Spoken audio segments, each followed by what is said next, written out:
I'm driving the car home, so you'll have to walk from the airport. You're always busy with chores and glued to the computer, so you probably need some exercise, huh? It'll take you around 3 hours to get back, so just hang in there. Kyle's words had a harsh edge to them. Once he jumped in the car, he ordered me out, his smirk dripping with contempt, like a kid playing a prank. Kyle was clearly enjoying himself. Faced with his sarcasm, I managed a weak smile and retorted, "It won't take 3 hours, will it? You're sending me back home, right? What's with the drama? Who said anything about 3 hours? It's just a 9-minute walk to my new place." Kyle laughed heartily, clearly not buying my story. His laughter filled the car, mocking me, yet also revealing his doubt. There were all sorts of people around us.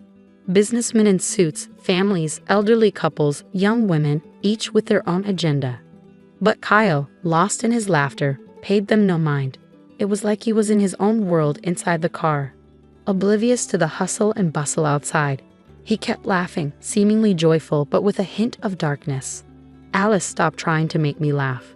Do you really expect me to believe such an obvious lie? Quit the nonsense and start walking. It'll be dark soon if you don't hurry. Well, if you're so sure, why don't you come and see for yourself? It might wipe that smile off your face. But honestly, whether you believe me or not, it doesn't bother me at all. Fine. If you're that confident, prove it. But remember, there'll be consequences if you're lying, I challenged. Kyle's irritation was evident as his face twisted in annoyance, his brows furrowing. Kyle's irritation boiled over, his voice booming in the car, drawing surprised looks from those around us. Instead of feeling intimidated, I nearly burst into laughter, knowing Kyle was about to face his own nightmare. With renewed determination, I set off towards my new home. 9 minutes later, Kyle and I stood before an ordinary 12-story apartment building, 3 years old, with a view of departing planes.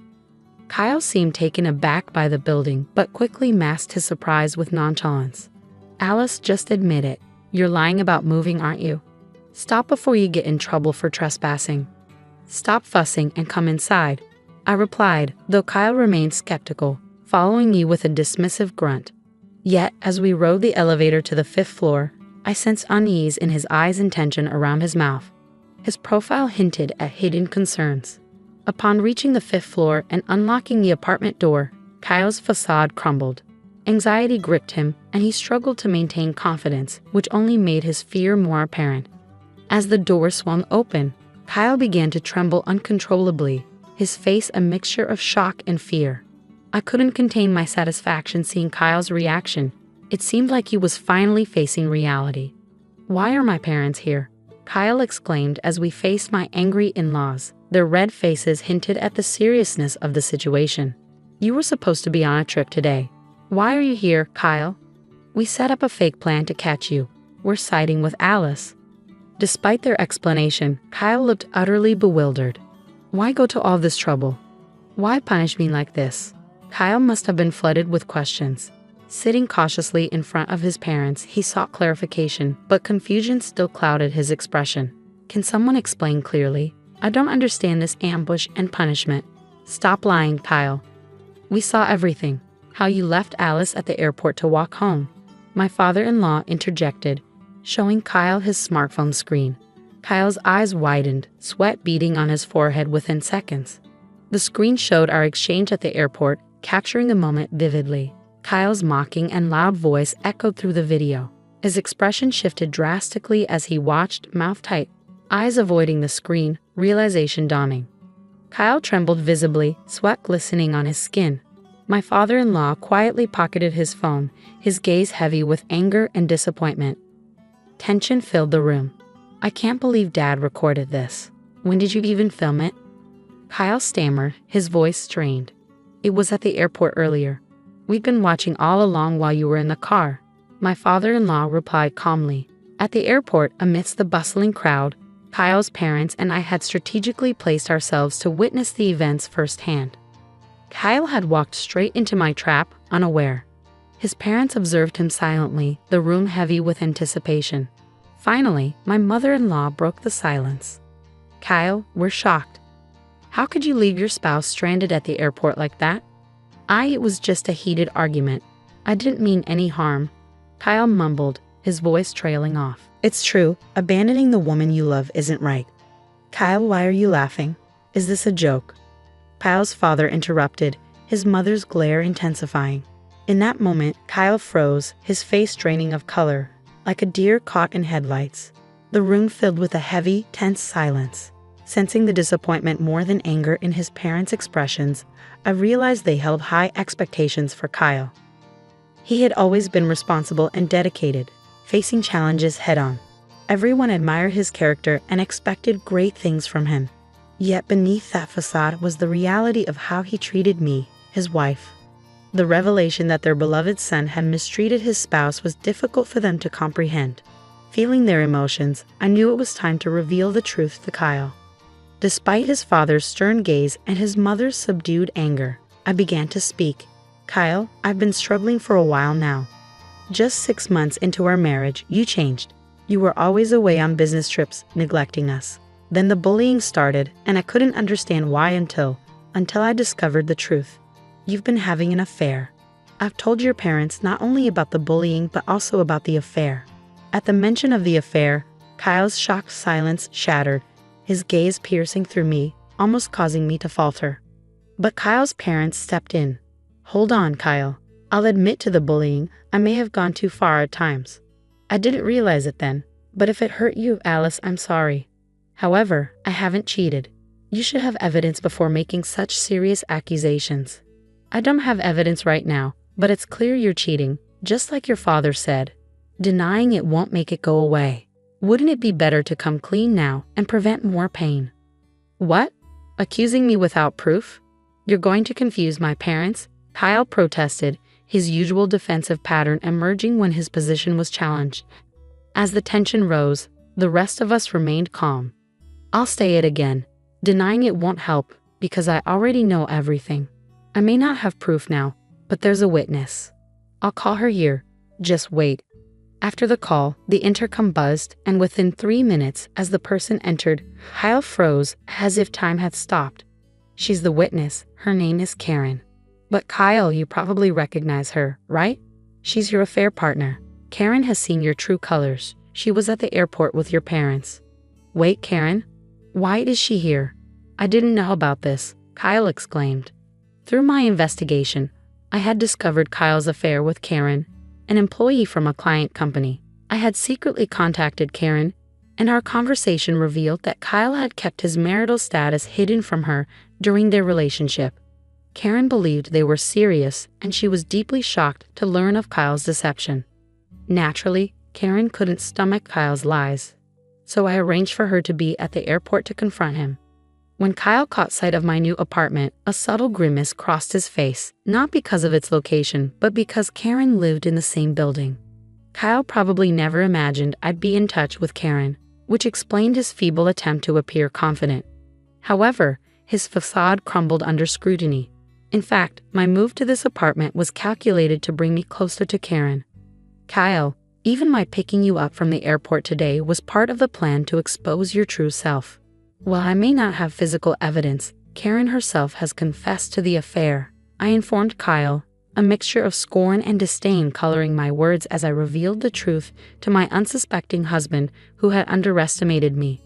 Kyle ended up revealing his true colors all on his own.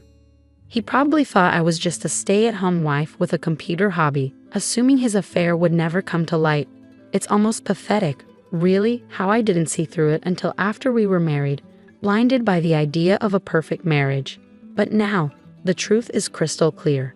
Kyle has done something unforgivable. He deceived me, his parents, and Karen, and even when confronted, he tried to deny it all. All Kyle can do now is own up to his mistakes and apologize as soon as possible. There's no way out of this. Denying it will only make things worse for him. Alice, don't you think you're going too far? Surveillance at the airport, an ambush at our new home, and moving into the same building as Karen all over an affair seems extreme, Kyle protested. You don't understand, Kyle. While you might see it as just an affair, your actions have warranted this extreme response. You cheated with Karen, bullied me, and made life unbearable, all while hiding your true self from your own parents. It's time for you to face the reality of what you've done, I said firmly, meeting Kyle's gaze with unwavering clarity. his parents and Karen, echoing my sentiments, fixed stern looks on Kyle. My plan unfolded exactly as intended, catching Kyle off guard and leaving him with no excuses. Slowly, he began to apologize. "I'm so sorry. Karen was so beautiful and young, I couldn't resist lying to win her over. Everything Alice said about the bullying and wanting a divorce is true. I wanted Alice to be the one to initiate it," Kyle admitted, but before he could finish, my father-in-law erupted in rage. Without warning, he hoisted Kyle into the air, Kyle's legs flailing as he struggled. "When was the last time you actually talked to Alice, Kyle? She wanted to support you in every way, even starting her work from home for your sake, and yet you," Kyle was dropped abruptly, coughing and turning his gaze towards me. Since Kyle changed, there had been no meaningful conversation between us. He had stopped listening to anything I said. Even when I talked about my work from home, he dismissed it as just a housewife's hobby. "You've not only lied to Alice, Kyle, but also to Karen, deceiving and potentially ruining the life of a young woman," my father-in-law added sternly. "What a foolish thing to do," my mother-in-law said, her voice trembling as if she might burst into tears. And then there was Kyle, trembling himself, seemingly coming to a realization. His repeated apologies of "I'm so sorry" made it feel like we were dealing with a completely different person, showing genuine remorse. Though still angry, the in-laws appeared slightly relieved that Kyle was sincerely apologizing. "Alice, it's all my fault. I know it's unforgivable, but I'm asking for a fresh start from today. Can we try again?" Kyle apologized to me, his words silencing the room. However, my next actions shocked everyone. "Kyle, you're such a joke to your father, mother, and Karen. Isn't Kyle just ridiculous?" My laughter filled the room, even louder than Kyle's at the airport, leaving everyone puzzled. It may have seemed bizarre, but knowing everything, I couldn't help but laugh. As my laughter subsided, I pulled out a thick envelope from my bag and tossed it at Kyle. "What's this?" Kyle hastily grabbed the envelope, sensing something ominous. With a nervous swallow, he cautiously checked its contents. The moment he did, he trembled so violently it seemed the room itself shook. "That's the result of a separate investigation into your affairs, Kyle. Besides Karen, you were seeing other women during your travels," I revealed. "So essentially, these are your local wives across different regions?" My father-in-law questioned incredulously. "Local wives? Kyle, were you planning to deceive us even further?" Kyle's supposedly sincere apology was just a facade to prevent yet another affair from being exposed. His promises of change were nothing but lies. Perhaps he believed if he could just get through this moment, everything else would somehow sort itself out. If so, he was truly foolish. "Kyle, all you can do now is get a divorce and pay alimony. I never want to see your face again, so let's handle the rest through our lawyers. Don't try to fool me. You claimed there was no evidence, yet you deceived me. Who deceived whom first? Do you finally understand how it feels to be deceived? Damn it, Alice. You'll regret this, you know. A mere housewife like you won't survive on your own. Don't you dare come crawling back to me." Kyle abandoned his facade and approached menacingly, but his threats seemed laughable to me. It would be Kyle who would regret his actions, yet he left our new home with those final words, oblivious to what lay ahead. The tension in the room dissipated, and we all took a seat simultaneously. My in-laws and Karen offered heartfelt apologies. "Alice, we're so sorry for everything. It's our fault for not realizing sooner and causing you such distress. And Karen, we've troubled you deeply. We'll make sure Kyle takes responsibility. Just wait. We'll pursue him relentlessly if necessary. Please, everyone, no need for apologies. Thank you for supporting my plan. Kyle deserves to face the consequences, but there's no need for an extensive pursuit. He'll definitely reach out to us, without a doubt." My in-laws and Karen glanced at me with a slight smile, puzzled by my confidence. They hadn't fully grasped my plan yet, but it wasn't because of overconfidence or denial. It was a certainty I held deep within. I'll say it again. Kyle knows nothing, and I know everything. I could see the path Kyle was heading down clearly. My intention was to watch silently until he faced the consequences of his actions. A month had passed since then. I sat at my computer in our new home, the gentle breeze outside rustling the trees. The serene silence was interrupted by my phone vibrating. The 100th missed call, all from my ex-husband. Taking a deep breath, I answered. As I held the smartphone to my ear, I could hear my ex-husband's voice, a mix of surprise, anxiety, and a glimmer of hope. Finally, you pick up. Why are you ignoring me when I'm in such trouble? Oh, you're in trouble, huh? What happened? I was deceived. One of these local wives turned out to be a scam artist. She took all my money, and now I'm being chased by some scary guys. It's really bad. That sounds tough. Good luck with that. Hey, don't hang up, please. I'm begging you. Just a little help. I've got no money, can't go home. I'm done for without you. Who said, don't come to me with regrets, never come crying back?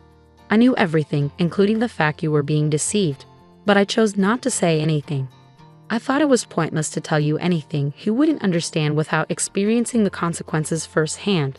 His voice faded from the call. Perhaps now, Kyle regretted his actions, but I refused to assist him. People like him couldn't grasp others' pain without facing it themselves. You only think of yourself. That's why you're in this situation. I have work to do, so don't call me again. What work? It's just your hobby. I didn't want to have to say this, but my annual income surpasses yours, Kyle.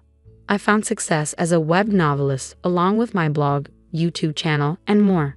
I can manage just fine on my own. What? You earn more than me. Wait, can you lend me a little money then? My ex-husband rambled, but I hung up and promptly blocked his number. His selfishness left me sighing deeply until the end. Later, I learned from my in-laws about his situation. Realizing he couldn't rely on me, he turned to them for help. However, they were already aware of his predicament and were furious once again. Despite their anger, he continued making excuses, resulting in his parents disarming him. With nowhere to turn, he fled, changing jobs and relocating. However, it seemed the threatening men pursued him to his new location. He even sought refuge near his parents' home at one point, sending messages of regret and reflection. But it was too late. His actions had consequences, and he bore the weight of that truth. Hi there, I'm Claire. I'm 27 and I work as a smartphone app developer. I'm pretty much a homebody, love my peace and quiet, and prefer a good book or coding session to loud parties any day. My social circle is small, and dating has always been kind of a disaster for me. But all that changed one random day at a gift shop. I was just browsing, not looking for anything in particular, when I noticed this guy looking totally lost.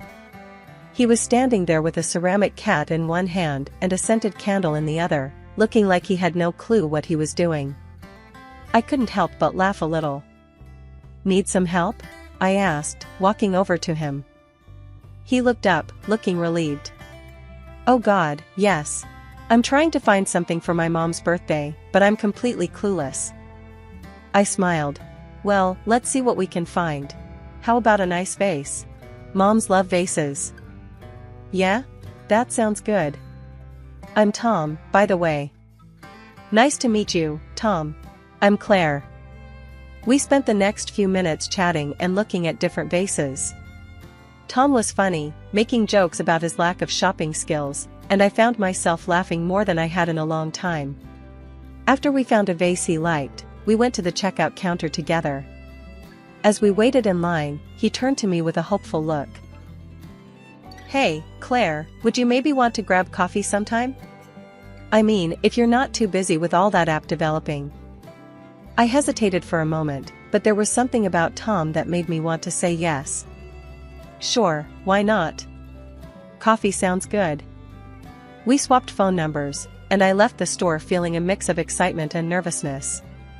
I hadn't been on a date in a while, and I wasn't sure what to expect. But Tom seemed different, genuine, funny, and easy to talk to. A few days later, Tom texted me, and we arranged to meet at a cozy little coffee shop downtown. I arrived a bit early, nerves bubbling in my stomach, but when I saw Tom walk in, smiling and waving, I felt instantly at ease. We ordered our coffees and found a quiet corner to sit and chat. Tom was easy to talk to, and the conversation flowed effortlessly. We talked about our jobs, our favorite movies, and even our worst dating experiences, laughing over shared stories of awkward first dates. We'd been dating for a few months, and it was time for the next big step, meeting his parents. I was nervous, but Tom assured me they were nice people. When we got there, his mom, Mrs. Harris, greeted us at the door. She was a stern-looking woman with a cane, her eyes sharp and assessing. Tom's dad, Mr. Harris, was sitting in an armchair, barely looking up from his newspaper. "Mom, Dad, this is Claire," Tom introduced me with a big smile. "Hello, dear," Mrs. Harris said, looking me up and down. "Tom's told us a lot about you. Please, call me Evelyn. Come in, sit down." I sat on the edge of the couch, feeling like I was under a spotlight. Mr. Harris grunted a hello, but didn't say much else. "So, Claire," Evelyn started. "Tom tells us you work in tech?" "Yeah, I'm a smartphone app developer," I replied, hoping to keep things simple. Mr. Harris snorted from his chair. "Playing with toys, huh?" I forced a smile. "Not quite. It's more about creating useful tools for people." Evelyn leaned in, her eyes narrowing. "And how's the pay in that field? Decent, I hope?" I felt my cheeks flush. "It's good enough. I'm comfortable." Tom jumped in, trying to change the subject. "Mom, Dad, Claire's got a beautiful house. She inherited it from her grandmother." "Oh, really?" Evelyn's eyebrows shot up. "Where is it?" "It's not far from here. It's a cozy place, just the right size for me." Just then, Mr. Harris folded his newspaper and stood up. "I'm going to check the garden," he muttered, leaving the room. We walked outside, and I felt some of the tension ease away. Tom's parents were definitely a bit intense, but I could handle it. As we strolled through the garden, Tom looked at me with concern. "Sorry about my mom," he said quietly. "She can be a bit much." "It's okay, Tom. I can handle it," I replied, squeezing his hand. "She just wants the best for you." We spent a bit more time in the garden before heading back inside. Evelyn was waiting, her eyes still sharp but less intense. "Did you enjoy the garden, Claire?" she asked. "Yes, it's beautiful. You have a lovely home." "Thank you, dear. We're very proud of it." We chatted a bit more, and I started to feel a bit more relaxed. It wasn't the easiest conversation, but it was a start. As we got ready to leave, Evelyn gave me a quick hug. "Thank you for coming, Claire. It was nice to meet you." A few months after meeting Tom's parents, we decided to get married. We both agreed on a simple ceremony, nothing flashy. I never liked big weddings, and Tom was on board with that. His parents weren't too thrilled, but they went along with it. The wedding day was pretty low-key. We had it at a small park, just a handful of friends and family. I wore a simple dress, and Tom looked good in his suit. After the ceremony, we had a small reception at a nearby cafe. It was simple, just good food and close friends. Tom's parents were there, of course. Evelyn, his mom, looked around with a critical eye but seemed more relaxed than usual. "Congratulations, dear," Evelyn said, giving me a quick hug. "The ceremony was nice." "Thanks, Mrs. Harris. I'm glad you came," I replied, trying to keep things friendly. We mingled with our guests, keeping the atmosphere laid back. Our friends were cracking jokes and making toasts, and it was nice to see everyone enjoying themselves. We didn't have a traditional wedding cake, just a bunch of cupcakes for everyone. I picked out a chocolate one and took a bite. "These are good," I said, offering Tom a bite. "Yeah, they are," he agreed, getting frosting on his nose. As the night went on, I felt more relaxed and happy. It wasn't a grand event, but it was exactly what I wanted, a simple celebration with the people who mattered most. At the end of the night, Tom and I said our goodbyes and headed to my house, which was now our home. The house was perfect for us, with ramps and low steps, designed for my late grandmother's comfort. As we walked in, Tom's mom, Evelyn, looked around with a gleam in her eye. "This house is very convenient, Claire. Perfect for someone like me," she said, giving me a meaningful look. "Yeah, it's been great," I replied, feeling a bit uneasy. Evelyn kept looking around, clearly impressed. "This place is really something. Your grandmother must have been quite thoughtful." As the evening wound down, I couldn't shake the feeling that Evelyn had plans of her own. But for now, I focused on starting my new life with Tom, hoping for the best. So, things had been pretty smooth after the wedding. Tom and I were settling into our routine when everything took a sharp turn. It all started one evening when his parents came over for dinner. Evelyn, Tom's mom, was looking around the house with that same gleam in her eye. "It must be hard for you two to keep up with such a big house." I shrugged, not sure where this was going. "We manage. It's not too bad." Later, as we sat down to dinner, Evelyn dropped the bombshell. "Claire, Tom, I've been thinking. My house is just too difficult for me to navigate. I think it would be best if I moved in here." I almost choked on my food. "Move in here? With us?" "Yes," she said, as if it was the most obvious thing in the world. "It's just so much easier for me here." I looked at Tom, expecting him to say something, but he just nodded. "Mom has a point, Claire. It would be easier for her." I couldn't believe it. "Tom, we didn't even discuss this." "We're discussing it now," Evelyn said, her tone firm. "It's really the best solution." I took a deep breath, trying to stay calm. "We need to think about this. It's a big decision."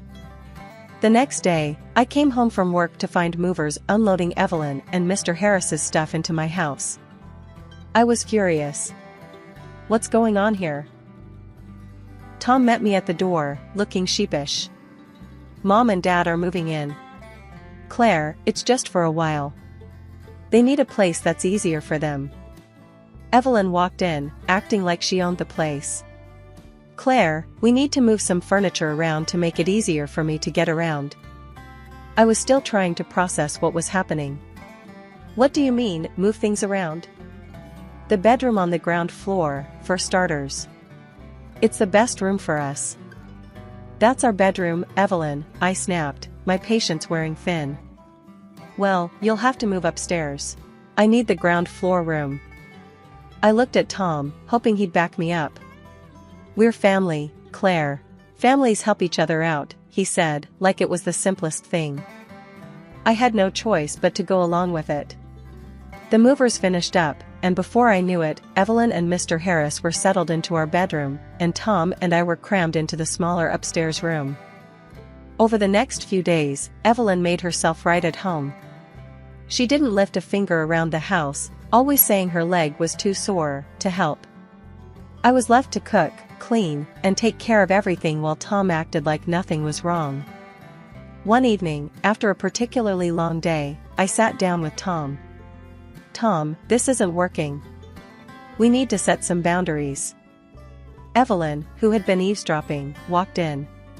"Claire, if you have something to say it to my face." I stood up, my anger boiling over. "Fine. You're taking over my house, Evelyn. You need to help out more around here." Evelyn's face hardened. "I'm a guest here, Claire. I shouldn't have to lift a finger." I stormed upstairs, feeling trapped and frustrated. My house didn't feel like my home anymore, and I didn't know how to fix it. The invasion had begun, and I was stuck in the middle, trying to hold on to the life I had built. After Evelyn and Mr. Harris moved in, my life turned upside down. I was used to my space and routine, but now everything revolved around them. I was even forced to switch to working from home for a whole month to establish a normal life. Every morning, I'd wake up early to make breakfast. Evelyn always had a list of specific things she wanted. "Claire, I need my tea a certain way. Make sure it's not too hot, and don't forget the lemon," she'd say, her voice carrying from the kitchen. After breakfast, I'd clean up the kitchen while Evelyn watched her morning shows. "Claire, can you turn up the volume? My hearing isn't what it used to be," she'd call out. Once the kitchen was clean, I'd try to get some work done. I'd set up my laptop in the small upstairs room Tom and I now shared. But it was hard to focus with the TV blasting downstairs and Evelyn calling for me every few minutes. I'd run up and down the stairs all day, trying to keep everyone happy. It was exhausting. I felt like I was losing my mind, trying to juggle my job and their constant demands. One afternoon, I finally snapped. I was in the middle of a video call with my team when Evelyn barged in. "Claire, I need you to run to the store. We're out of my favorite cookies." I muted my mic and turned to her, trying to stay calm. "Evelyn, I'm in the middle of a work call. Can it wait?" "No, it can't. I need those cookies," she insisted, crossing her arms. I took a deep breath, feeling my patience wear thin. "You'll have to wait. I can't just drop everything." Evelyn stormed out, mumbling about how things used to be different in her day. I unmuted my mic, forcing a smile for my team. "Sorry about that, everyone. Let's get back to it." After the call, I went downstairs, hoping for a moment of peace. But Evelyn was waiting for me, a scowl on her face. "You're not being very accommodating. We're guests in your home, and you need to treat us with more respect." I was about to argue back when Tom walked in, looking tired. "What's going on here?" "Your wife is being difficult," Evelyn said, turning to him. "Claire, you need to be more patient. Mom's not asking for much," he said, clearly siding with her. "Not asking for much? She's driving me crazy, Tom." I snapped, feeling the tears well up. Evelyn gasped, putting a hand to her chest. "How dare you speak to me like that in my son's house?" I couldn't believe what I was hearing. "Your son's house?" "This is my house, Evelyn." "Enough, Claire," Tom said, stepping in. "We're all family here. Let's just try to get along." I stared at him, feeling completely alone. "Fine, whatever," I muttered, turning away. A month later, I returned to my usual office work and finally breathed a sigh of relief. Unfortunately, this did not free me from household chores. I'm really tired. Life at home had become a real mess after my return to the office. Every day was a struggle with Evelyn and Mr. Harris, constantly needing something. Then, one night at dinner, Evelyn dropped a bombshell. "Claire, you're not keeping up with the housework," Evelyn said, looking at me over her glasses. "I think you should work from home more. Just like before. You'd have more time to manage things here." I stared at her, stunned. "Work from home? Evelyn, I love my team and my job. Going to the office is my only break from all this." Tom jumped in, siding with her. "Claire, Mom's right. If you're home more, it'll be easier for everyone." I couldn't believe what I was hearing. Easier for everyone? What about me? I need a break from all the noise and demands here. Evelyn crossed her arms, looking stern. "Claire, I need care. My leg gives me a lot of trouble, and it's hard for me to do things on my own." I felt cornered, their eyes on me, pushing me to agree. I can't just switch to working from home. I need to talk to my boss. The next day, I called my boss and explained the situation. He was understanding and allowed me to work from home. But as soon as I made the switch, things got worse. Evelyn and Mr. Harris turned into a constant source of interruptions. "Claire, I need you to make lunch. And don't forget the special soup I like," Evelyn would call out. "Claire, the TV isn't working. Fix it," Mr. Harris would demand, even though it was just a matter of pressing a button. And the TV was always blaring at full volume, making it impossible for me to concentrate on my work. I tried talking to Tom about it one evening. "Tom, I can't keep working from home like this. Your parents are driving me crazy with their demands. Claire, they need us. You need to be more understanding," he replied, dismissing my concerns. "I'm trying to be understanding, Tom, but I'm burning out here. I need some peace to do my job," I said, my voice shaking. "You're overreacting, Claire. Just try harder," he said, not even looking at me. I felt like I was losing my mind. Every day was a new demand, a new interruption. I was mentally and physically drained. The house, which used to be my sanctuary, had become a place of constant stress and noise.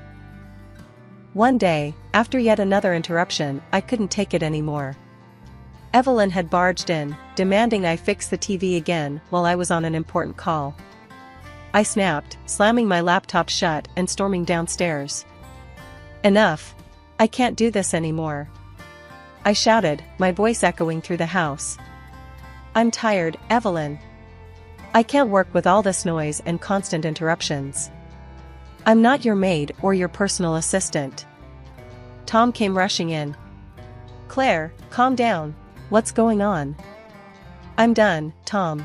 I can't keep sacrificing my job and my sanity for your parents. This has to stop," I said, tears streaming down my face. Tom looked at me, his face serious. "Claire, you need to get a grip.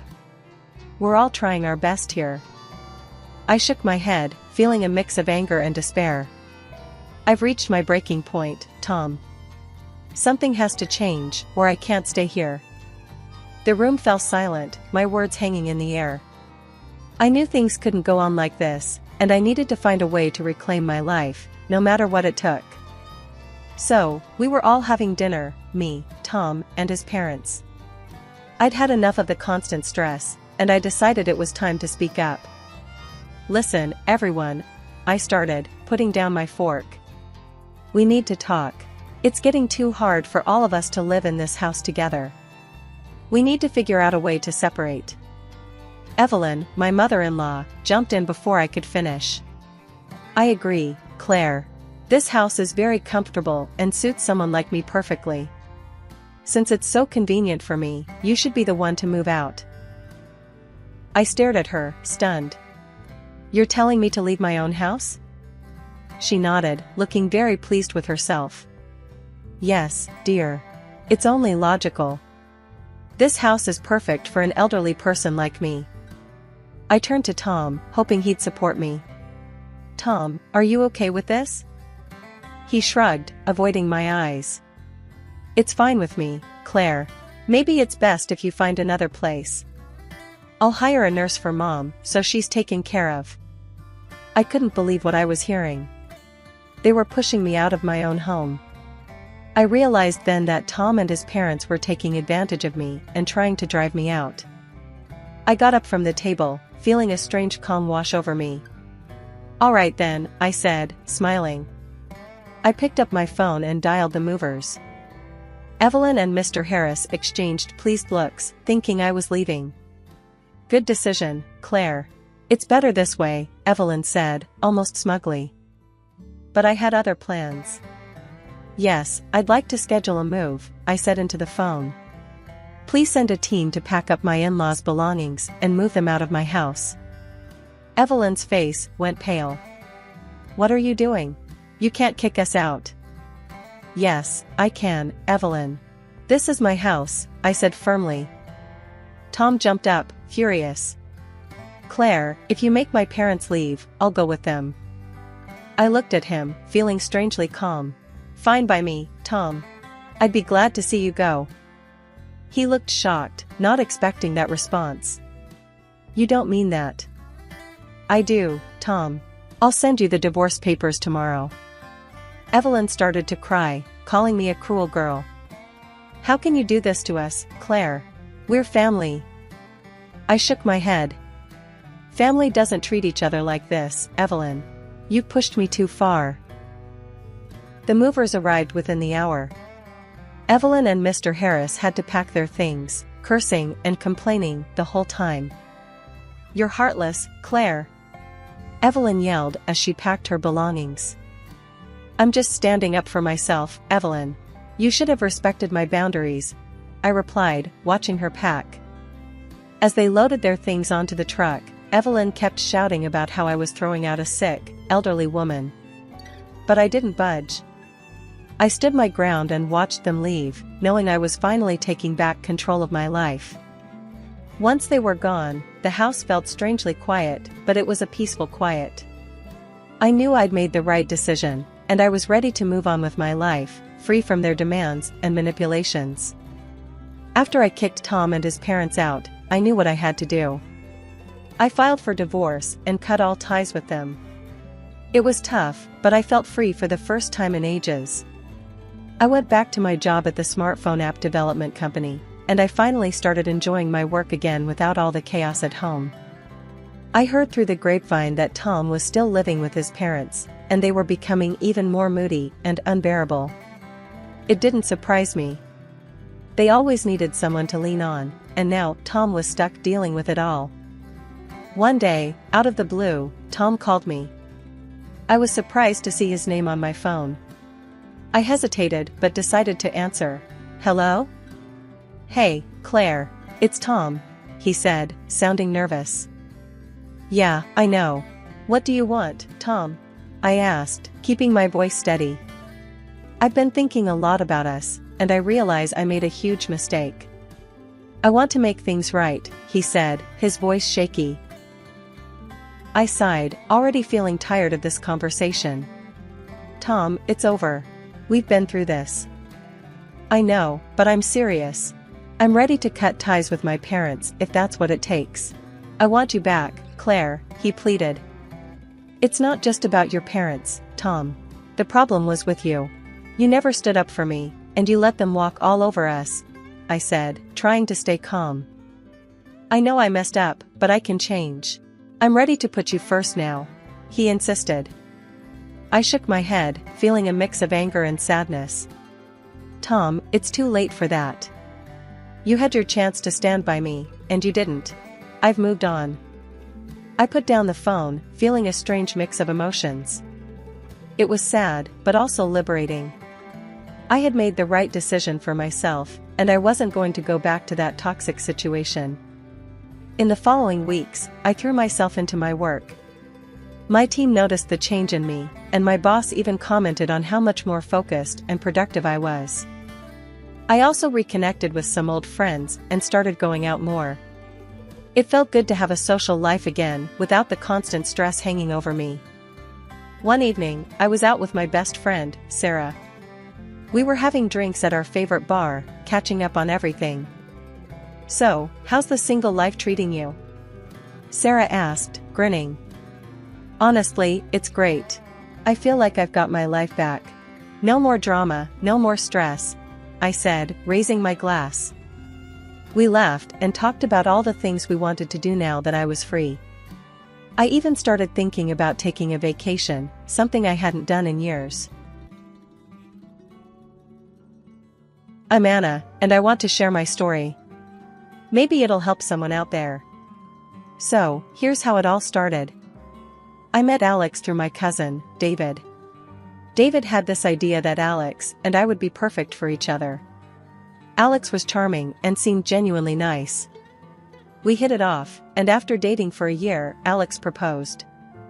I was thrilled and couldn't wait to start our life together. David was all smiles about it. "Anna, you and Alex are like a match made in heaven," he'd say whenever we met up. Our wedding was beautiful, surrounded by family and friends. Everything felt perfect.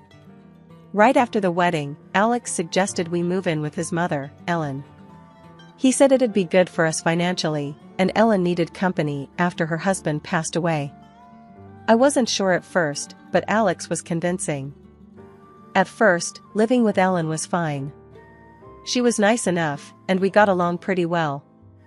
I tried to help around the house and make things comfortable for everyone. 6 months later, Alex brought up the idea of me quitting my job. "Anna, I've been thinking. Maybe you should quit your job and focus on the house and helping my mom," Alex suggested one evening. "Quit my job? But I like my job, Alex," I replied, feeling a bit uneasy. "I know, but it would be better for all of us. Mom could use more help, and you'd have more time for the house," he insisted. So, I quit my job as an accountant. It was a tough decision because I enjoyed my work, but I thought it was the right thing to do for our family. I wanted to be a good wife and help Alex and Ellen as much as I could. In the beginning, it seemed okay. I kept busy with housework and spent a lot of time with Ellen. We cooked together, and I tried to learn more about her and Alex's family traditions.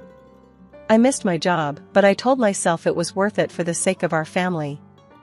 Alex seemed happy with the arrangement too. "See, Anna? This is working out well. We're all getting along better, and the house is running smoothly," Alex said, looking pleased. Yeah, I guess it's not so bad, I agreed, trying to stay positive. As the months went by, I tried my best to keep things running smoothly at home. I focused on making Alex and Ellen happy, even though I sometimes missed my old life and the independence my job gave me. But then, little by little, things started to change. Ellen became more demanding, and Alex's attitude towards me shifted. It was like they both started seeing me differently, more like a housemaid than a wife or daughter-in-law. One morning, I was in the kitchen making breakfast. Ellen walked in and frowned at the sight of me. "Anna, did you forget to dust the living room? It's a mess in there," she said, her tone sharp. "I did dust it, Ellen. I'll do it again after breakfast," I replied, trying to keep my voice calm. "Well, it doesn't look like it. You need to be more thorough," she snapped back, not hiding her irritation. When Alex came home that evening, Ellen wasted no time in complaining about me.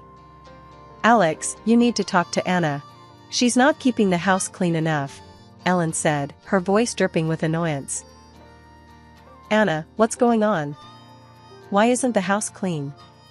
Alex asked, looking at me with a frown. "I cleaned the house, Alex.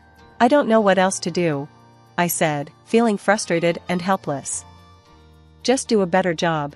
We can't have Mom upset like this," he replied, his tone dismissive. I felt like I was walking on eggshells all the time, trying to avoid Ellen's criticism and Alex's disappointment. No matter how hard I tried, it was never enough. One day, Ellen decided to have some friends over for lunch. She didn't give me much notice, and I scrambled to prepare everything. "Anna, I need you to serve lunch to my friends. Make sure everything is perfect," Ellen ordered, not bothering to ask if I was okay with it. When her friends arrived, I served them lunch and tried to be as polite as possible. But I could feel their eyes on me, judging me. "Is this your daughter-in-law, Ellen? She seems a bit flustered," one of her friends remarked, not bothering to lower her voice. "Yes, she's still learning how to manage everything," Ellen replied, casting me a disapproving look. I wanted to disappear. After they left, Ellen wasted no time in complaining to Alex.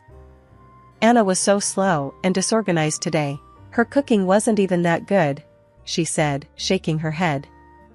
"Anna, what the hell happened? Mom said you messed up lunch," Alex demanded, his face red with anger. "I did my best, Alex. I was just trying to keep up with everything," I replied, my voice shaking. "Well, it wasn't good enough. You need to step it up," he shouted, making me feel like a failure. Things kept getting worse. Ellen's criticisms became more frequent, and Alex's temper grew shorter. I started to dread each day, wondering what I'd be criticized for next. One weekend, I tried to take a break and spend some time for myself. I wanted to read a book and just relax for a bit. Ellen found me sitting in the living room, book in hand. "Anna, what are you doing? There's laundry that needs to be done," she said, glaring at me. "I just wanted a little break, Ellen. I'll do the laundry right after," I replied, feeling my face flush. "No breaks until all the work is done. Get to it," she snapped, her eyes cold. When Alex got home, Ellen didn't waste any time in telling him about my laziness. "Anna, what the hell? You can't just sit around all day. There's work to do," Alex yelled, his voice booming. "I wasn't sitting around all day, Alex. I just took a short break," I tried to explain, feeling my heart pound. "No more breaks. Just do your damn job," he shouted, making me feel small and worthless. I started to feel like a prisoner in my own home. I was constantly on edge, waiting for the next criticism or outburst. I missed my job, my friends, and the sense of independence I used to have. 2 years after our wedding, I had a beautiful daughter, Lily. She became my world, my reason to keep going. I found so much comfort in her. I spent all my time caring for her, trying to shield her from the chaos around us. But things were getting worse with Alex. His temper was growing, and he was getting more aggressive. One evening, when Lily was 5, everything hit a new low. Alex came home angry about something, I don't even remember what. "Anna, why the hell is this house such a mess?" he shouted as he walked in. "I cleaned it, Alex. I've been taking care of Lily all day too," I replied, feeling the familiar knot of fear in my stomach. "Your cleaning isn't good enough. You're useless," he yelled, his face red with rage. Before I could say anything, he grabbed my arm and shoved me hard.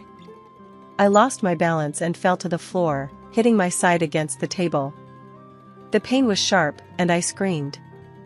"Mommy!" Lily cried out, running towards me. Alex turned to her, his face still twisted with anger. "Go to your room, Lily," he barked.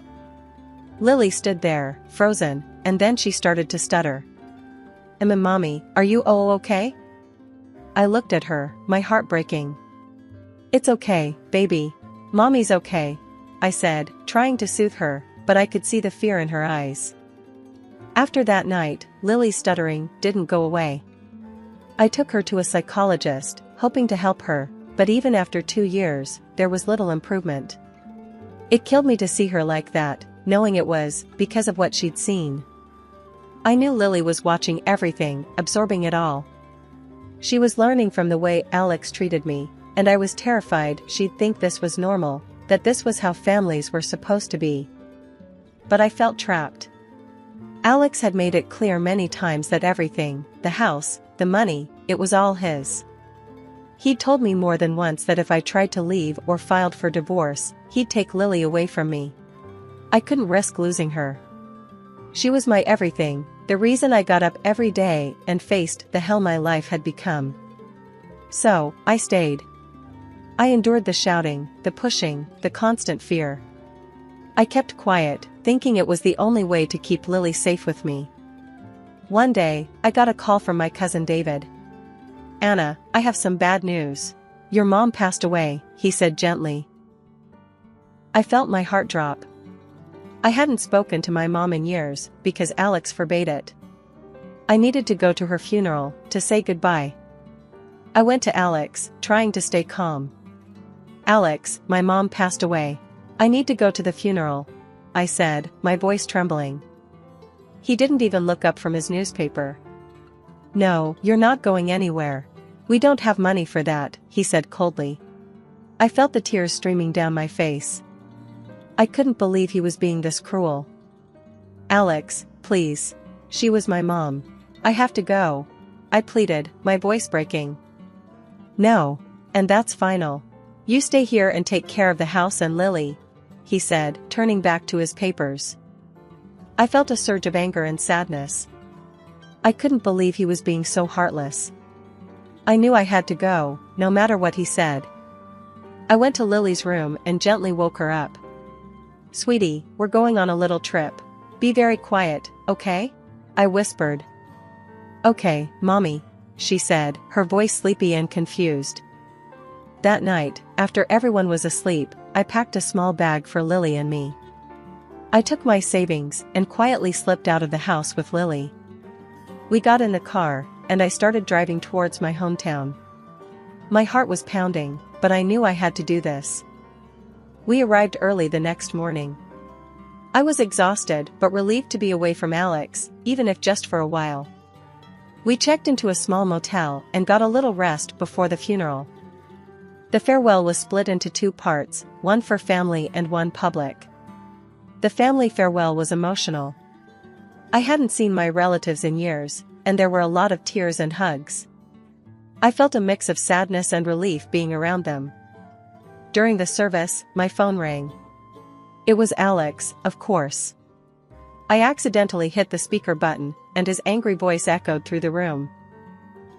"Anna, get your ass back home right now, or I swear to God, I'll file for divorce and take Lily away," he shouted. Everyone turned to look at me, their faces showing a mix of shock and pity. I felt my face burning with embarrassment. I quickly turned off the speaker and mumbled, "I'm at my mom's funeral, Alex. We'll talk later." Then I hung up.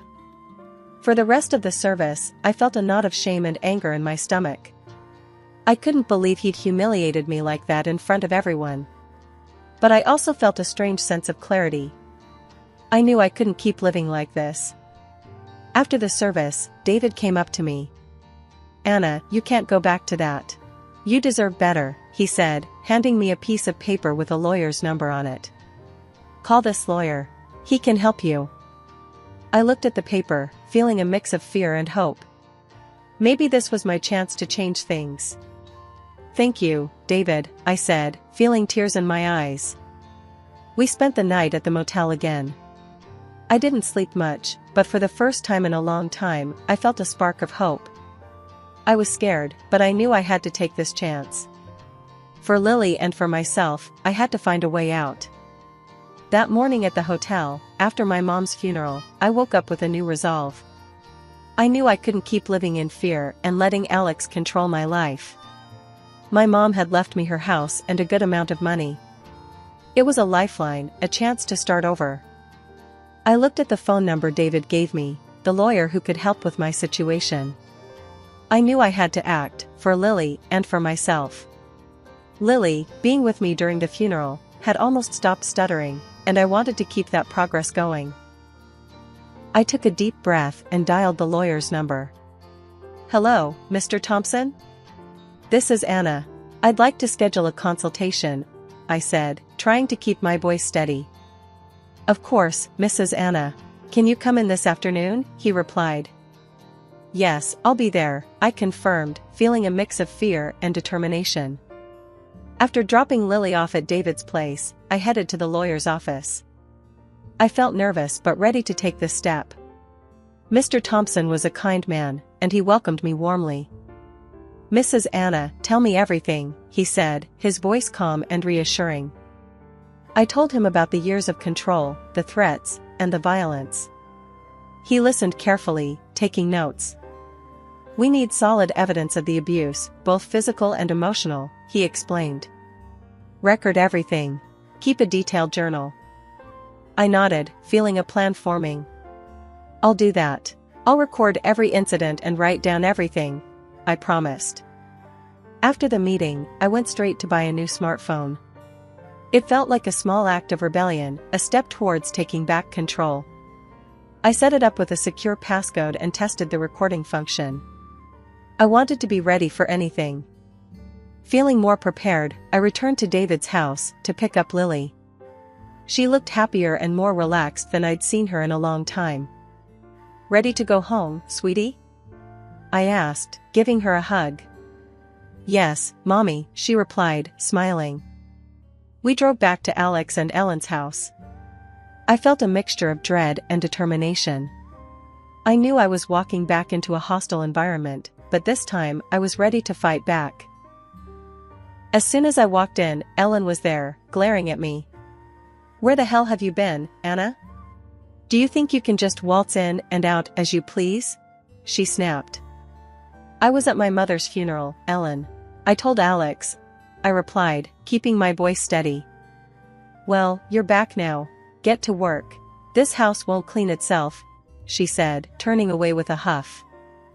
I took a deep breath, turned on my new phone, and slipped it into my pocket. I started recording, determined to capture everything. I went about my chores, documenting every harsh word and insult. When Alex came home, he was furious. "Anna, what the hell were you thinking? Leaving like that without my permission?" he shouted. "I went to my mom's funeral, Alex. I had to go," I replied, my heart pounding. "You don't do anything without my say-so. Do you hear me?" he yelled, his face red with anger. "Give me your phone and purse." I handed him my old phone, glad of my foresight. I wasn't going to let him intimidate me anymore. I was gathering evidence, building my case, and planning my escape. That night, after everyone was asleep, I sat down with my journal. I wrote down everything that had happened since I got back, every insult, every threat. I felt a sense of purpose, a determination to see this through. The days that followed were tough. Alex and Ellen were as hostile as ever, but I kept recording and documenting. I was building my case, piece by piece, readying myself for the fight ahead. At dinner one night, Ellen started her usual tirade. She looked at me with disdain and said, "You're nothing but a walking girl, leaving the house without Alex's permission." Disgraceful. I felt a surge of anger. Ellen, don't insult me in front of my daughter, I said, trying to keep my voice calm but firm. Alex's face turned red with anger. How dare you raise your voice at my mother, he yelled, pushing me hard. I stumbled but didn't fall.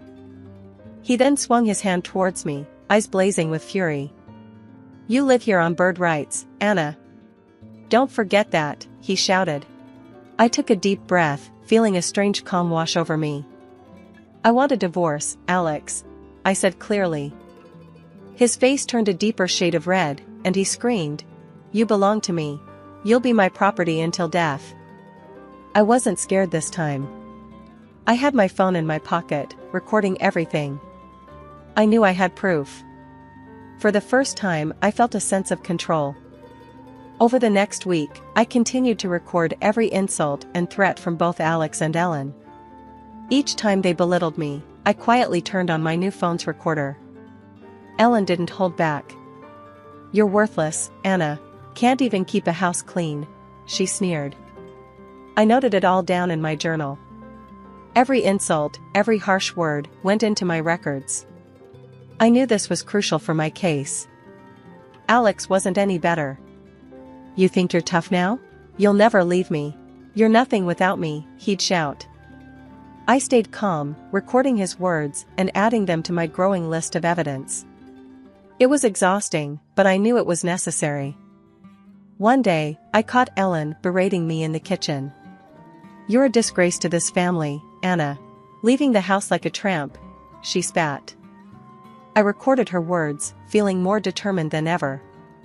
I knew I was building a strong case, one that would protect Lily and me. That week was tough, but I felt a new sense of purpose. I was gathering the evidence I needed to break free. For Lily's sake and for mine, I was determined to see this through. A week after returning from my mom's funeral, I couldn't take the tension at home anymore. I called Mr. Thompson, the lawyer. Mr. Thompson, it's Anna. I've collected all the evidence. It's getting unbearable here, I said, trying to keep my voice steady. Anna, your cousin hired a private investigator to look into your husband. The investigator has some important findings. Can you meet him today? He replied. Of course, I'll go right away, I said, feeling a mix of fear and anticipation. I drove to meet the private investigator, feeling nervous but determined. When I arrived, he was waiting with a serious expression. Anna, I've been looking into your husband's activities. He's involved in fraudulent schemes and has ties to criminal activities. The police have been watching him, but they didn't have enough evidence until now, he explained, handing me a folder. This folder has everything. It's your freedom folder, he said. I took the folder with trembling hands, feeling the weight of its importance. Thank you. This means everything to me, I said, my voice shaking. I got back in the car and drove home, my mind racing with thoughts of what this meant for Lily and me. When I pulled into the parking lot, Alex was there, his face twisted with anger. Where the hell have you been, Anna? Get in the house now, he shouted, his eyes full of menace. I felt a surge of fear, but knew I had to stay calm. I didn't get out of the car. Instead, I called David. David, I'm at home, and Alex is furious. I have the evidence. Can you call the police? I said, my voice trembling. Stay in the car, Anna. I'll call them right now, David replied. Alex, seeing I wasn't moving, yanked the car door open and dragged me out. You don't listen. You think you can defy me? He screamed, pulling me towards the house. At that moment, the police arrived, lights flashing. I collapsed on the asphalt, overwhelmed by the tension, and burst into tears. The officers rushed over, separating Alex from me. They arrested Alex and took the folder with the evidence. I sat there, watching as they led him away, feeling a mix of relief and disbelief. After the police took Alex away, Ellen was furious. She stormed into the house, her face twisted with rage. You ungrateful woman. We took you in, and this is how you repay us? She spat, her voice full of venom. I didn't respond. I knew it was pointless. I packed our things quickly, gathering what little I could. Lily clung to my side, sensing the tension but staying quiet. With our bags packed, I took Lily's hand and walked out of that house, feeling a sense of relief wash over me. I rented a small apartment nearby, just enough for the two of us. It was modest, but felt like a palace compared to the nightmare we'd left behind. I focused on preparing for the trial. Mr. Thompson was a huge help, guiding me through the process. He assured me we had a strong case, with all the evidence we had collected. The day of the trial came, and I felt a mix of fear and hope. I walked into the courtroom, holding my head high, determined to fight for my future and Lily's. Mr. Thompson presented all the evidence, the recordings, the journal entries, and the documents from the private investigator. It was overwhelming to relive it all, but I knew it was necessary. When the judge finally spoke, I held my breath. Based on the evidence presented, I grant the divorce and full custody of the child to Mrs. Anna. The defendant is also ordered to provide financial compensation for moral and physical damages and pay alimony for life. Since Alex and Ellen didn't have the money to pay the compensation, they had to sell their house. Alex was also sentenced to 5 years in prison for his fraudulent activities and the abuse. Back at home, I told Lily the news in a way she could understand. "Are we safe now, Mommy?" she asked, her eyes wide with hope. "Yes, Lily. We're safe, and we're free to live our lives the way we want," I replied, feeling tears of joy streaming down my face. After the trial, I moved back to my hometown, to my mom's house. It felt like coming home after a long, dark journey. The house was filled with memories and a sense of peace I hadn't felt in years. David, my cousin, helped me get a job at a local charity that supports women in difficult situations. It felt good to be helping others who were in similar situations, using my experience to make a difference. Lily adapted quickly to our new life. Without Alex and Ellen's toxic presence, she blossomed. Her stuttering disappeared, and she seemed happier, more confident. One afternoon, 5 years later, I got a call from an unknown number. I hesitated but answered it. "Anna, it's Alex. I want to see my daughter," he demanded, his voice harsh and demanding. I felt a surge of anger. "No, Alex. You lost that right. Don't bother us again," I said firmly, and hung up the phone. I looked at Lily, playing happily in the yard, and felt a deep sense of peace. We had come so far, and I was determined to protect our new life. Raising Lily, I focused on teaching her to be strong and independent, to always stand up for herself. I wanted her to grow up knowing her worth, never to be controlled or belittled by anyone. Hi, everyone. I'm Hannah, and I want to tell you about the time when my life took a surprising turn. I was 25 years old, working as an accountant at a company where I met Tom. Tom was the head of the marketing department, a pretty serious guy but with a charm that was hard to miss. At first, Tom and I were just colleagues. We exchanged polite hellos and discussed work stuff now and then. He was always busy, and I was too focused on my tasks to think much about him. But things changed at one of our company parties. It was one of those annual events where everyone let loose a little. The party was lively, with music blasting and people dancing everywhere. I wasn't much of a dancer, so I decided to take a break on the balcony, away from the noise. That's when Tom joined me. We chatted for a bit about work and the usual small talk. I noticed how his serious demeanor from the office melted away into a more relaxed and friendly vibe. We started talking about our lives outside work, our interests, and what we liked to do for fun. "So, what do you do for fun, Tom? I can't imagine you being anything but serious," I teased. He laughed. "Well, I enjoy hiking and playing the guitar. I guess I'm not all work and no play after all." As the conversation flowed, there was a moment of silence. We looked at each other, and without thinking, we leaned in and kissed. It was spontaneous, unexpected, but it felt natural. Pulling back slightly, Tom looked a bit surprised. "Wow, I didn't see that coming," he said, a bit breathless. "Me neither. I admitted, feeling a mix of excitement and nervousness. But it felt right, didn't it? Yeah, it did, he agreed, smiling. The next day at work, there was a different energy between us. We started spending more time together, having lunch, and going for coffee breaks. Our first date was simple yet perfect. We went to a cozy little restaurant downtown. We talked for hours about everything, our childhood, our dreams, our fears. It felt like we had known each other forever. 2 years flew by, filled with countless memories and shared moments. One day, Tom suggested we take a trip to Hawaii. I was thrilled. Little did I know, he had something big planned. On the last evening of our trip, as the sun set on the beautiful beach, Tom got down on one knee and pulled out a ring. "Hannah, you've made me happier than I ever thought possible. Will you marry me?" I was overwhelmed with emotion. "Yes, Tom, I will," I said, tears of joy streaming down my face. We returned home, and the preparations for our wedding began. It was a whirlwind of excitement and planning. Tom introduced me to his parents, Nancy and John. They were a kind and welcoming couple, and I felt instantly at ease with them. We had a simple wedding, but filled with lots of laughter and joy, especially thanks to Tom's huge, fun-loving family. I never knew he had so many relatives who loved to party.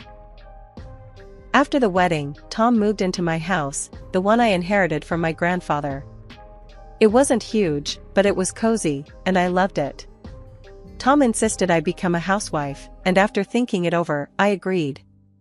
The idea of taking care of our home and spending more time with Tom sounded nice. The first 6 months of our marriage were like a dream. We were inseparable, spending every moment together. We'd go for long walks, binge-watch our favorite shows, and just enjoy each other's company. The house felt so peaceful, and I loved making it our own little nest. Tom's parents, Nancy and John, started visiting us more often.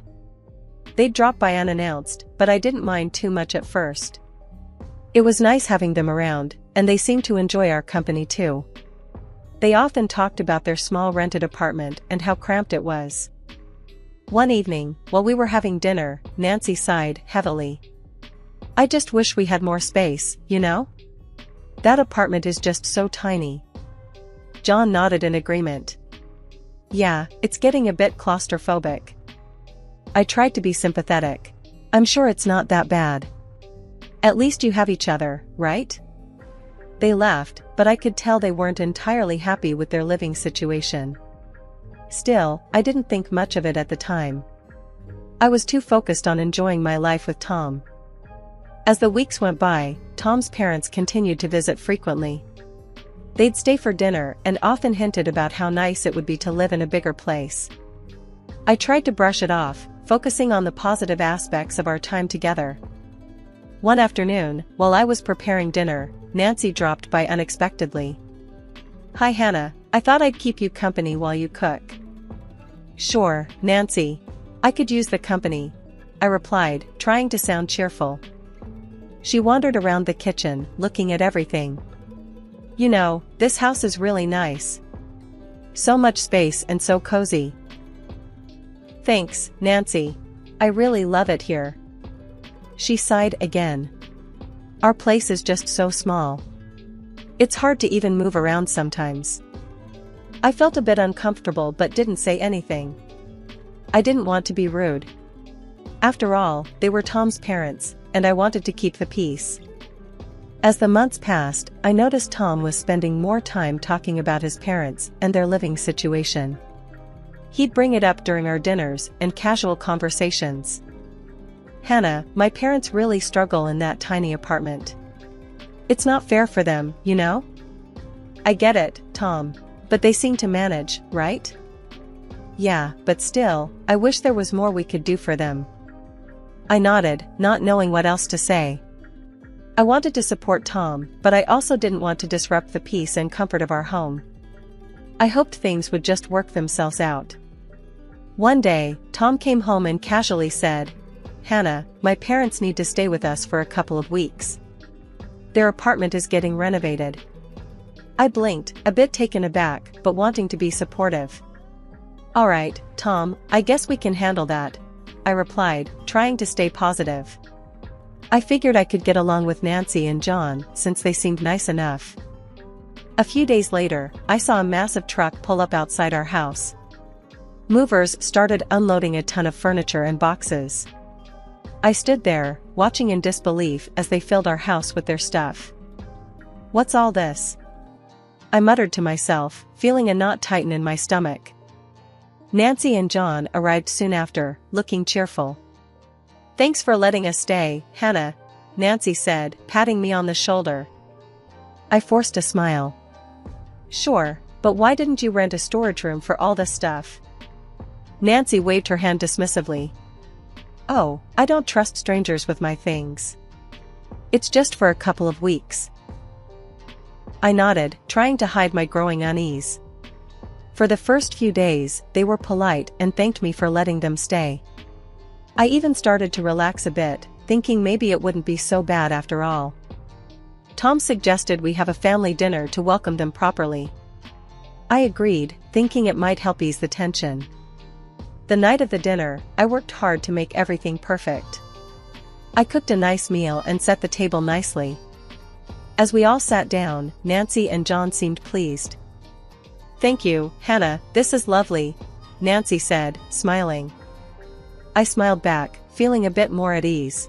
I'm glad you like it. Welcome to our home. The dinner went smoothly, with everyone chatting and laughing. I started to think maybe this arrangement could work after all. Tom's parents seemed grateful, and I hoped we could all get along well during their stay. But as the days went by, I couldn't shake off the feeling of being overwhelmed by all their stuff crowding our house.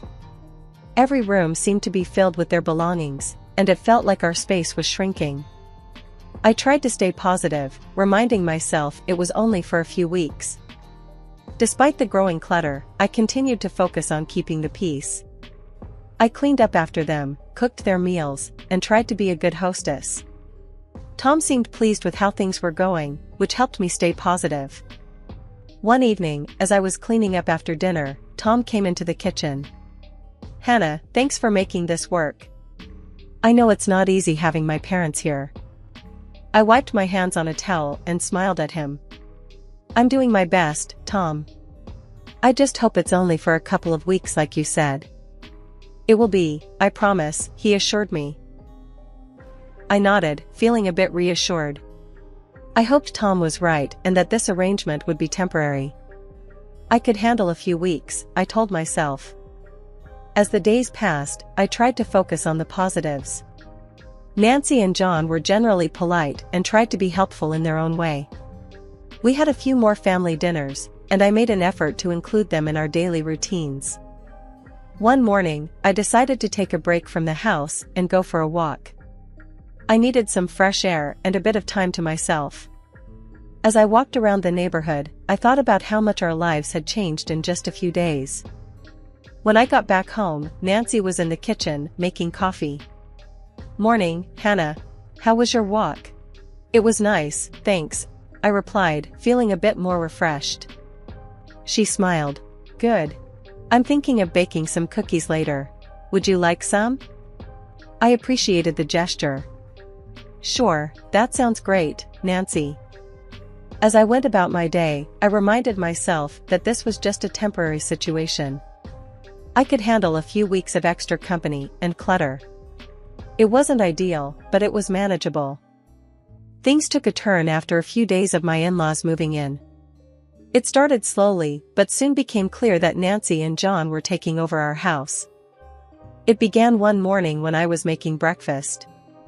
Nancy walked into the kitchen and wrinkled her nose at the spread. Hannah, what's this? Oatmeal again? We need some real food. Bacon and eggs would be nice. I clenched my jaw, but nodded. Fine, I'll make bacon and eggs tomorrow. The next day, I found Nancy in the living room, moving my favorite chair. This recliner needs a better spot. Don't you think, Hannah? I tried to keep my cool. Nancy, please ask before moving my furniture. She just shrugged. It's for the best, trust me. John wasn't any better. He'd park himself in front of the TV all day, snacking and leaving crumbs everywhere. I confronted him one evening. "John, can you at least use a plate? The living room's a mess." He grunted without looking away from the screen. "Yeah, sure, whatever." I felt like I was losing control of my own home.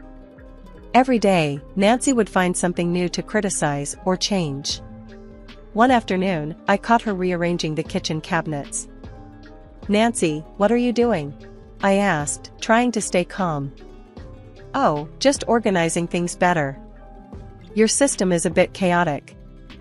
It was getting harder to keep my patience. I talked to Tom about it that evening. "Tom, your parents are taking over. They're changing everything and making a mess." He sighed, looking annoyed. "Hannah, they're just trying to help. Can't you just let it go?" I couldn't believe his attitude. It was like he didn't care about how I felt. I decided to try and manage things on my own, hoping they'd eventually leave as promised. The next morning, Nancy decided to critique my cleaning. "Hannah, this house is dusty. Can't you do a better job?" I bit back my frustration. "I clean every day, Nancy. Maybe you could help out?" "Help out? I'm a guest here, remember?" I walked away before I said something I'd regret. I was feeling more like a maid than a hostess. John was no help either. He'd leave dirty dishes everywhere, expecting me to clean up after him. One day, I found Nancy going through my closet. "What are you doing in here?" She didn't even look guilty. "Just seeing if you have something I can borrow. We're about the same size." "Nancy, you can't just go through my things. Ask first." She huffed and walked out, muttering under her breath. I felt like I was losing my mind. Tom's lack of support made it even worse. Every time I brought up an issue, he'd brush it off. The next morning, Nancy announced she was going to redecorate the guest bedroom. "I think this room needs a new look. I'll bring in some new curtains and a bedspread." I stared at her, incredulous. "Nancy, this is my house. You can't just change everything without asking. We're just trying to make it more comfortable, Hannah. You should be grateful." I felt a wave of anger and frustration, but decided to walk away. I needed to find a way to regain control of my home and my life. I hoped Tom would eventually see reason, but I wasn't holding my breath. Things had gone from bad to worse. Nancy, my mother-in-law, started taking my bank card without even asking. One day, I noticed charges on my account that I didn't make. It was Nancy, buying things for herself. I confronted her about it. "Nancy, you took my card without asking. You can't do that." She looked at me, unbothered. "Hannah, we needed a few things. What's the big deal?" "It's my card, Nancy. You need to ask first." She shrugged and walked away, leaving me fuming. I decided to talk to Tom about it, hoping he'd back me up. "Tom, your mom's been using my bank card without asking. This has to stop," I told him that evening. He barely looked up from his phone. "Hannah, it's just some groceries and stuff.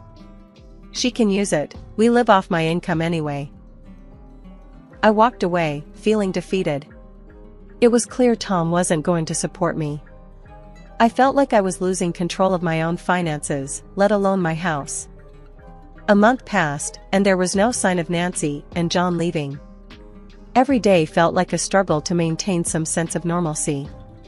They were constantly going through my things, rearranging the house, and demanding specific meals. One evening, during dinner, I decided to bring up the topic.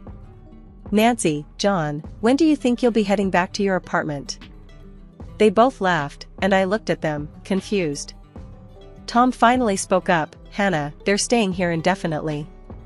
I don't have the money to rent them a separate place right now." I stared at him in disbelief. "What? Indefinitely? Tom, we didn't agree on this. They're my parents, Hannah. They need a place to stay." I felt a wave of depression wash over me. This wasn't what I signed up for. Now I was stuck serving my in-laws, who acted like they owned the place.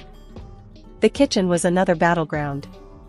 Nancy had specific demands for meals and wasn't shy about making them known. "Hannah, I want roast beef for dinner tonight. Make sure it's done right," she instructed one morning. I bit my tongue, trying to stay calm. "I'll see what I can do, Nancy." Every day felt like a struggle to keep my sanity.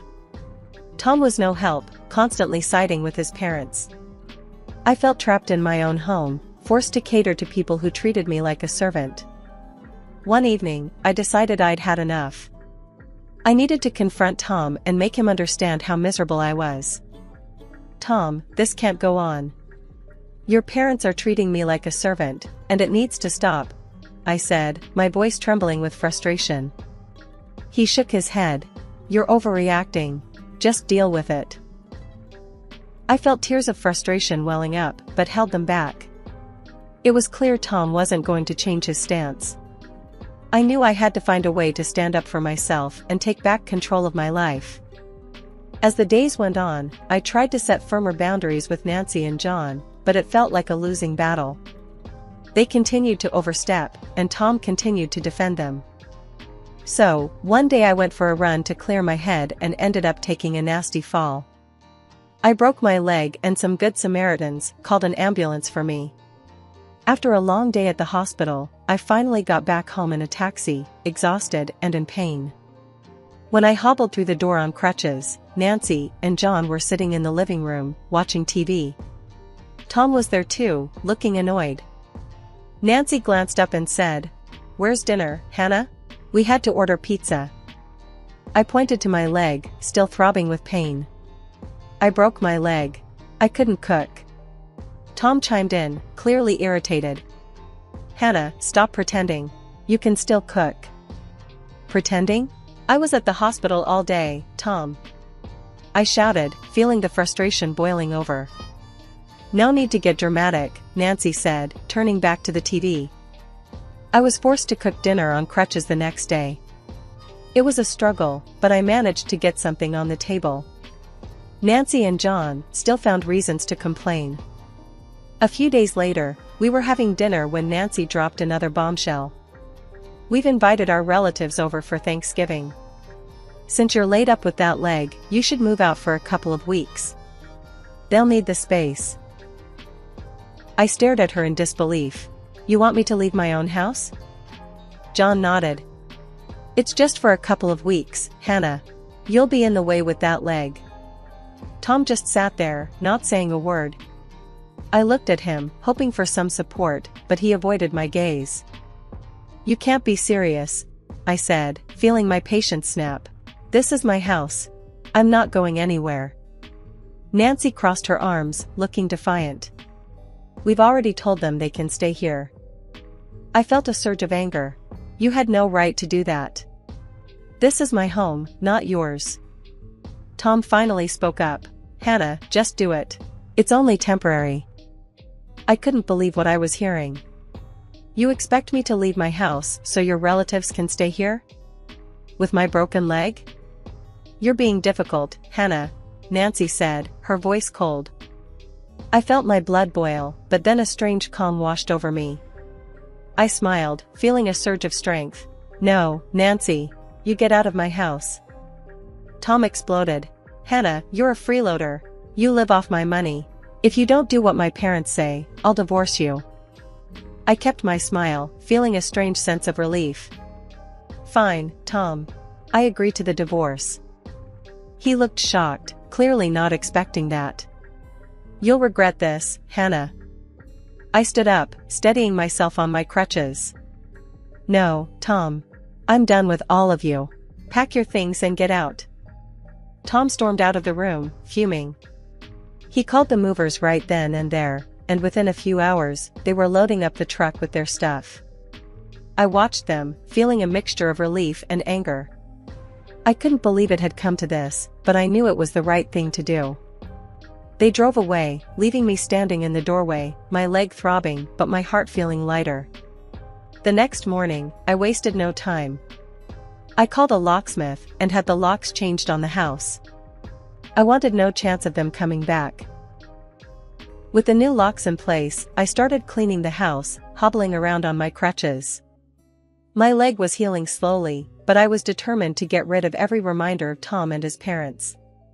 I gathered their leftover belongings, packed them into boxes, and put them by the door for donation. It was hard work, and I had to take frequent breaks, but each time I sat down, I felt a bit more at peace. I went through each room, removing anything that reminded me of them. I wanted my house to feel like mine again, free from the chaos they had brought into my life. Just when I thought I'd finally have some peace, something unbelievable happened. I was getting ready to spend Thanksgiving alone, looking forward to a quiet day. I had just put a pie in the oven when there was a loud knock on the door. I hobbled over to the door, still a bit sore from my leg injury. When I opened it, I couldn't believe my eyes. There stood Tom, Nancy, and a bunch of their relatives, all looking way too cheerful. "Happy Thanksgiving, Hannah," Tom said with a big grin. I stared at them, stunned. "What are you doing here?" Nancy waved a key at me, looking annoyed. "We couldn't get in." "Why did you change the locks?" I took a deep breath, feeling my anger rise. "Because you're not welcome here anymore." "I changed the locks, because you're strangers to me now." Tom laughed, clearly not taking me seriously. "Come on, Hannah. I earn the money here. You can't just kick us out." I couldn't help but laugh too, but it was a bitter laugh. "Tom, I've got savings from my grandfather. I don't need your money. I can take care of myself." Nancy's eyes lit up when she heard about the money. "Oh, well, we came to make peace, Hannah. We should all live together as a family." I shook my head, feeling a strange calm. "No, Nancy. I don't consider you my family anymore." Tom looked shocked, still not believing I was serious. "You're really going to do this, Hannah?" I nodded and pulled out the divorce papers I had prepared. "Yes, Tom. Here are the divorce papers. I'm done." Nancy tried to push past me. "Hannah, let's talk about this inside." I stepped in front of her, blocking the doorway. "No, you're not coming in. If you don't leave, I'll call the police." They all stared at me, completely stunned. Tom tried one last time. "Hannah, don't do this. Let's talk calmly." I shook my head. "No, Tom. I'm finally doing what's right for me. Now leave." They muttered and scowled, but they finally turned and left, throwing insults over their shoulders, calling me cruel and arrogant. I watched them go, feeling a huge weight lift off my shoulders. I closed the door and locked it, leaning against it for a moment, feeling a mix of relief and sadness. It was over. I had stood up for myself and taken control of my life. As the days passed, I focused on healing and rebuilding my home. I got rid of everything that reminded me of Tom and his family, creating a space that was truly mine. It wasn't easy, but every step I took made me feel stronger and more in control. I reconnected with friends, started new hobbies, and slowly built a new routine that made me happy. I was no longer living in fear or frustration. I had my peace, my home, and my life back. Let me introduce myself. I'm Jenna, an assistant manager at a bustling marketing firm. For years, my life revolved solely around deadlines and presentations, until Mark came along. We met at a corporate event. He was the keynote speaker, talking about innovative architectural designs. He was confident, something that drew me in immediately, but what really caught me was his unassuming smile when he talked about his projects. A year after that meeting, I was not just attending another conference, but also planning a wedding. Mark proposed unexpectedly during a quiet dinner at home, a stark contrast to the public persona I first met. We married in a small ceremony, and I moved into the house he shared with his mother, Susan. Susan was a small woman with sharp features and an even sharper tongue. She greeted me on moving day, sizing me up with a critical eye as I lugged my boxes inside. "Make sure those boxes don't scuff the floors," she instructed, her voice stern. "Of course, Susan. I'll be careful," I responded, trying to keep my tone light. I learned quickly that Susan had rules for everything, from where to place my shoes to how the dishwasher should be loaded. It was her house, after all, and I was keen on making a good impression. Living with one's mother-in-law could be challenging, but I was determined to make it work. But it wasn't just the rules. There were the Sunday dinners when Susan would recount tales of raising Mark by herself, a monumental effort after her husband left following their daughter's death. She would look away sometimes, her voice dropping a notch. It was tough, raising a boy alone. But we managed, didn't we, Mark? Mark would nod, pass the potatoes, and quickly change the subject. I got the sense that these stories were Susan's way of reminding me of her sacrifices. One particularly chilly evening, as Mark was late from work again, Susan and I found ourselves alone. She was in the kitchen, stirring a pot of her famous beef stew, when I decided to join her, trying to break the ice. "Can I help with anything?" I offered. She glanced over her shoulder, then pointed at the salad. "Dress that.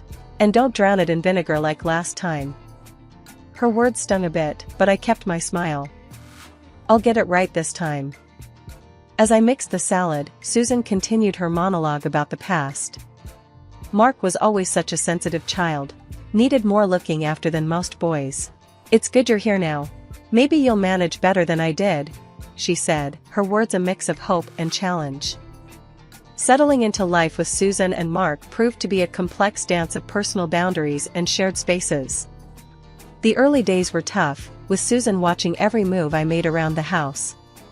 But as time wore on, I started finding my rhythm, and oddly enough, it was the moments when Mark was away that brought Susan and I closer. One lazy Saturday afternoon, while Mark was out on one of his frequent business trips, Susan invited me to join her for coffee. The living room was cozy, a stark contrast to the cold formalness Susan usually exuded. "Sit down, Jenna. Coffee's almost ready," she called from the kitchen. "Thanks, Susan," I replied, taking a seat on the plush sofa, trying to make myself comfortable amid the embroidered cushions. Susan sat opposite me, her eyes studying me over the rim of her cup. "Mark tells me you're handling the new project at work," she said, her tone more curious than intrusive. "Yeah, it's a big one. Lots of late nights ahead," I responded, appreciating that she was making an effort to talk about something other than household chores. Susan nodded, then her expression shifted as she seemed to decide on something. "Jenna, I know we've had our, let's say, adjustments. But I want you to know, I'm glad he chose you." Her words took me by surprise. "Thank you, Susan. That means a lot." We sipped our coffee in a more comfortable silence than before, the air between us lighter. "Did Mark ever tell you about his sister?" Susan suddenly asked, setting her mug down. "No, not really," I admitted, curious about the family history Mark rarely mentioned. Susan leaned back, her gaze distant. "It was a hard time, losing her. Changed everything for us." "I can only imagine," I said softly, sensing the pain behind her words. Susan shook her head slightly. "You never get over something like that. But you learn to live, I suppose. That's why I've been hard on you. I needed to know if you could handle this family, with all its scars." Her honesty was unexpected but welcome. "I'm here to stay, Susan. I want to make this work, for all of us." She nodded, a ghost of a smile flickering across her face. "I'm counting on it." "Mark's father, he never got over it," Susan continued, looking into her coffee as though it held the past. "He blamed me for our little girl's death. Said I should have been more careful, should have done something differently. But there was nothing I could have done, nothing to foresee. It tore us apart, and he left not long after." From then on, our relationship took on a new dimension. It wasn't perfect overnight, but there was a mutual respect forming. Evenings often found us in the kitchen together, where Susan would reluctantly pass me the salad bowl without a critical remark, where I would handle the delicate china with care without being reminded. Life at Susan's place settled into a routine, one that was comfortable in its predictability. I still put long hours at work, but now there was more to come home to. One particular evening, I discovered something that would change our lives forever. I was pregnant. The realization hit me like a freight train. I was going to be a mom. Excited and nervous, I bought a couple of those test kits, just to be sure. Each one confirmed what I already knew: our family was about to get bigger. I planned how to break the news to Mark, imagining a perfect, joyous moment. That night, when he came home from work, I had dinner ready, his favorite, spaghetti and meatballs. The table was set, the candles lit. I could barely contain my excitement. "Hey, babe, something smells good," Mark said, loosening his tie as he walked in. "Sit down, I've got news," I said, my voice trembling a bit with nerves. Mark raised an eyebrow, a smile playing on his lips. "Good news, I hope?" I nodded, handing him a small box I'd wrapped. Inside was the positive pregnancy test. "We're going to have a baby," I blurted out before he could open it. Mark's smile faltered. He paused, looking at the test, then back at me. "Wow, are we ready for this?" His reaction wasn't what I'd hoped for. "I think we are. I mean, I know we hadn't planned this now, but I'm happy, Mark, aren't you?" He sighed, running a hand through his hair. "It's not that I'm not happy, Jen. It's just, babies are a big deal, and they need a lot, and we can do this," I cut in, trying to keep my voice steady. "I'll still work, we'll manage. We always do." Mark nodded slowly, still not quite meeting my eyes. Yeah, of course. We'll manage. It's just a lot to take in, you know?"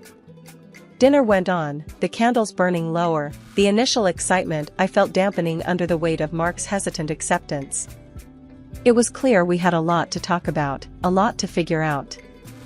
The next day, after a night of little sleep and much thought, Mark handed me a list over breakfast.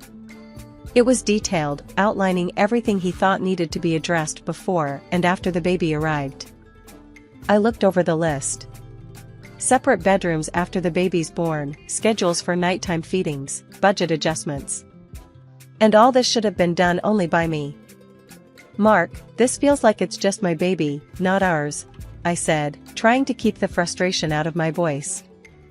Mark didn't respond immediately, his jaw tightening. "Well, of the two of us, you want this baby the most, so it's fair." That day, I didn't just confront the reality of becoming a mother, but also the complexities of how it would impact my relationship with Mark. It was clear that while this baby was a part of us, the path forward wouldn't be without its challenges. As my pregnancy progressed, the atmosphere at home took on a subtle shift. I'd expected joy, or at least a growing sense of shared anticipation, but instead, there was an undertone of tension, particularly from Susan. It felt like every time I caught her eye, there was a flicker of something, discomfort, maybe even disapproval. One crisp evening, as the leaves started turning golden, I decided to address the elephant in the room. Susan was in the kitchen, meticulously peeling apples for a pie. The silence between us had grown too loud to ignore. "Can we talk?" I asked, leaning against the kitchen counter, trying to keep my voice light. Susan glanced up, her hands pausing for a moment. About how things are with us, since the baby news," I said. Susan put down the peeler, wiped her hands, and sighed. "Jenna, it's nothing personal. I'm used to how things are around here." I nodded, understanding her more than she realized. "I get that, Susan. But things are going to change. It doesn't mean it has to be bad." Susan resumed her peeling, a bit more forcefully. "Changes aren't always for the better." As the weeks went on, Susan seemed to adjust to the idea of the baby. When my belly had obviously grown large, one afternoon she commented, "I'll be around to help with the baby. It'll be good having a little one in the house again." "That's great to hear, Susan," I said, a bit relieved, but then added, "You know, it's a girl." The change in Susan's face was immediate and stark. "A girl," she repeated, her voice flat. "Yeah, a girl," I confirmed, feeling a sudden chill. Susan looked away, her voice cold. "I don't like girls." The air felt heavier, denser. Well, she's still your granddaughter, I said, trying to keep my voice steady. Susan didn't respond, just continued with her cooking, and I knew that whatever semblance of peace we'd found was on shaky ground. As we moved through the weeks, Mark's demeanor also shifted. His work became busier, or so he said, leaving me alone most evenings and weekends. His absences were a stark contrast to the early days of our marriage, filled with long conversations and shared meals. Now, I was lucky if we spent a few hours together on Sundays. As my due date approached, I found myself often alone, wondering how our small, soon-to-be family could feel so disjointed. One afternoon, I found myself sitting in the nursery we'd prepared, running my hands over the soft blankets, the tiny clothes. This room, filled with all the things a baby could need, felt like the only place that was ready for her arrival. The day Ava was born was the most transformative day of my life. After hours of labor, when I finally held her in my arms, all the pain melted away. It was just me and her, and the world seemed to pause. Bringing Ava home was supposed to be the start of a beautiful new chapter. But the reality was far from what I had envisioned. Mark was at the hospital for the birth, but his presence felt more obligatory than supportive. He held Ava briefly, then handed her back like he was afraid he might break her. "Mark, isn't she beautiful?" I said, looking up at him with our daughter in my arms. "Yeah, she's great," he replied, but his eyes were scanning emails on his phone. I tried to brush off his detachment, focusing instead on Ava and the new motherly duties that filled my days and nights.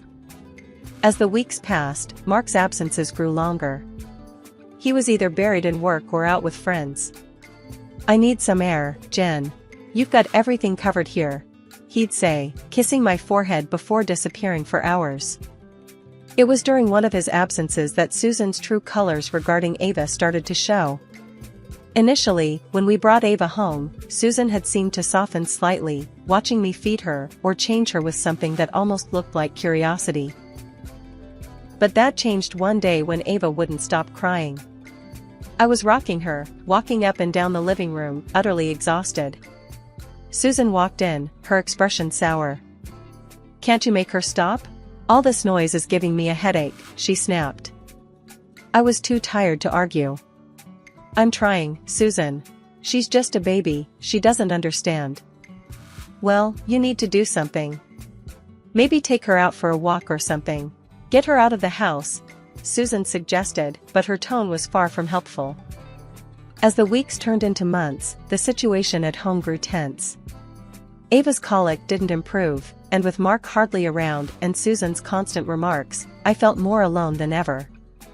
One particularly tough evening, when Ava had been fussing nonstop and Mark was out again, I reached my breaking point. I called Mark, the sound of Ava's cries echoing in the background as I spoke. "Mark, I need you to come home. Please, I can't do this alone tonight," I pleaded. There was a pause before he responded. "Jen, you know I have a lot on my plate right now. You're doing great with Ava. She'll tire herself out soon." I hung up, feeling a mix of frustration and helplessness. When he finally came home late that night, he found me asleep on the couch, Ava finally quiet in my arms. "Look, Jen, I'm trying here. But you wanted this, remember?" His words cut deep. I looked up at him, too tired to cry. "Yes, I wanted Ava. But I wanted us to be a family, Mark. I can't be the only one trying." Mark didn't say anything, just walked off to our bedroom, leaving me alone with my thoughts and a sleeping baby.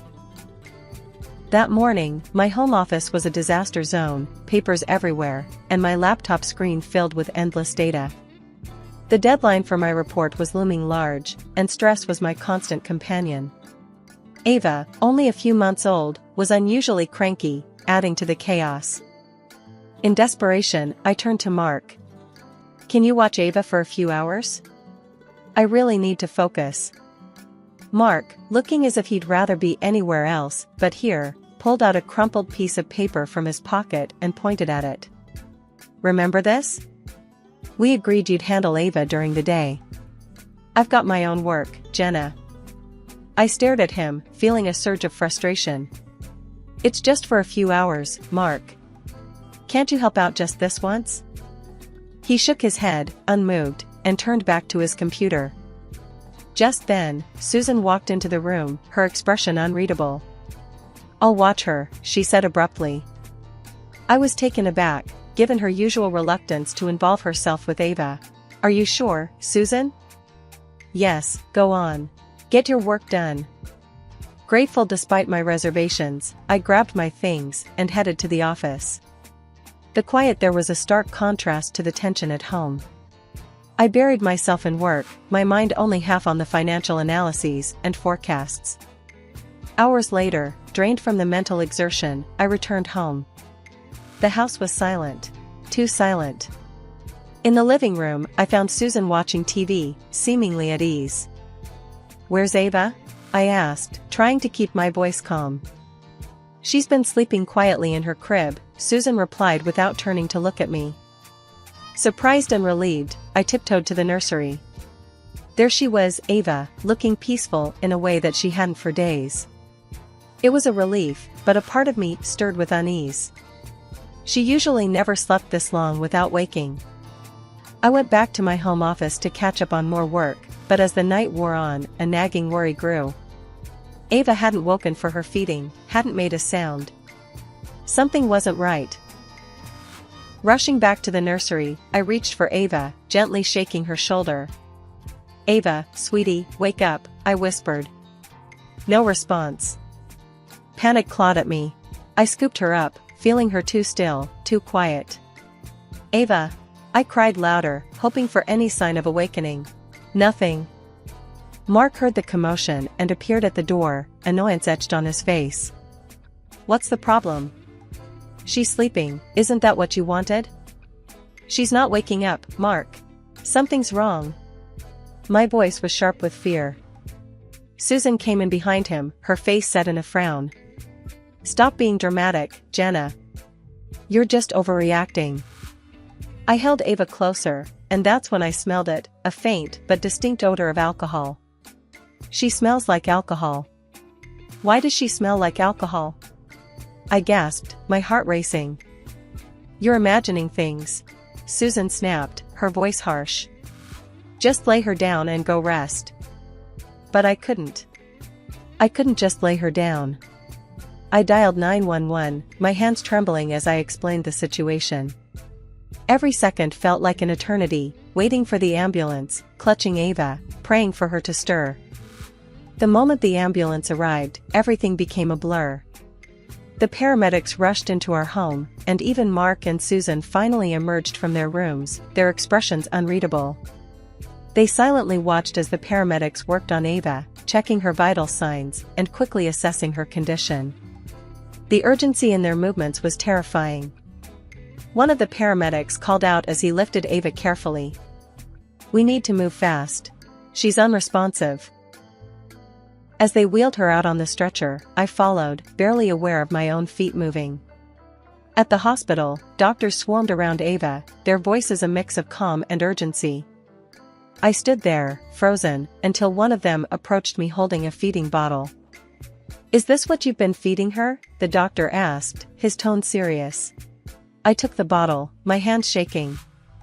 It was half full of a clear liquid. "No, this isn't milk.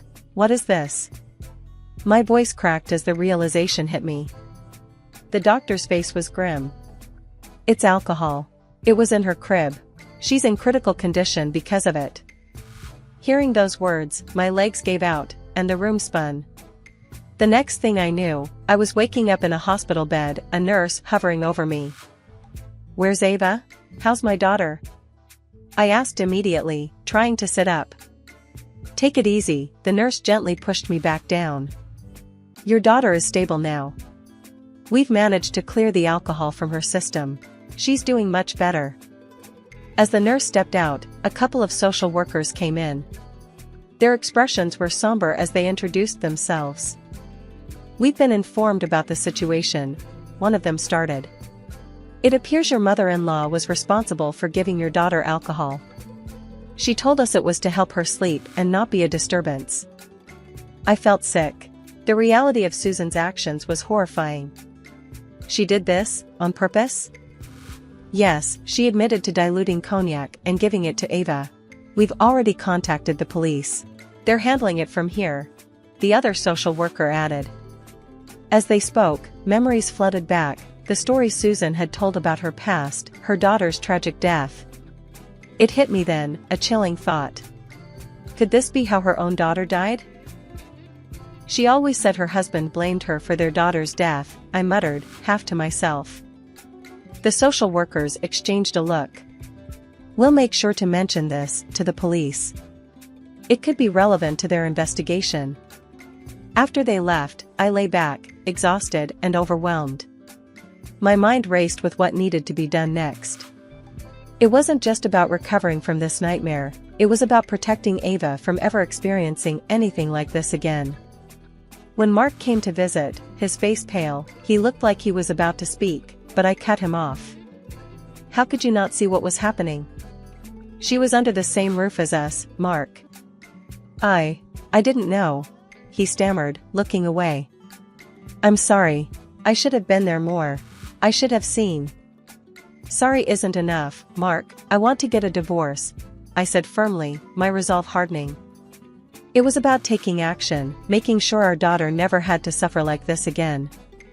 After everything that happened, going back to the house I once shared with Mark was out of the question.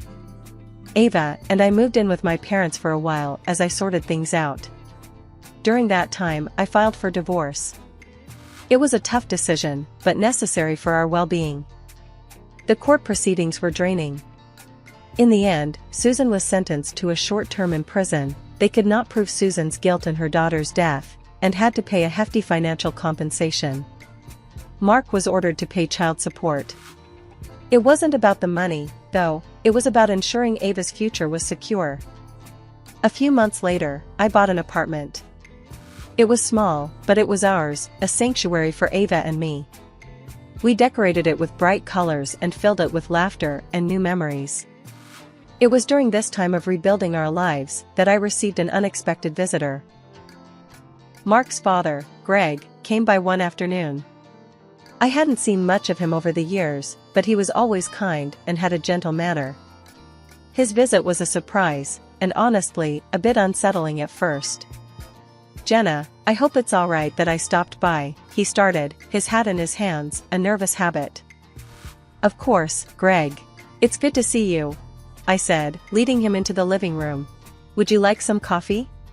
As I brewed the coffee, Greg's purpose for visiting became clear. He wasn't just here to exchange pleasantries. Jenna, there's something important I need to tell you, he said, his voice heavy with seriousness. Susan, she did the same thing to her that she did to Ava. I've always suspected it, but I couldn't prove anything. His confession stunned me. The patterns of the past mirroring the present were chilling. Greg's next words were unexpected. I've decided to bequeath my estate to Ava. She deserves a secure future, one that's not overshadowed by the mistakes of her grandmother. I was taken aback by his generosity. Greg, that's incredibly kind of you. Ava is lucky to have you. As Ava toddled into the room a few moments later, Greg's face lit up with a joy that was pure and heartfelt. Watching them together, I felt a sense of peace. Despite the turmoil, here was a bond that remained unbroken, a connection that could bring healing. With Greg's support and the new life Ava and I were building, the future looked brighter.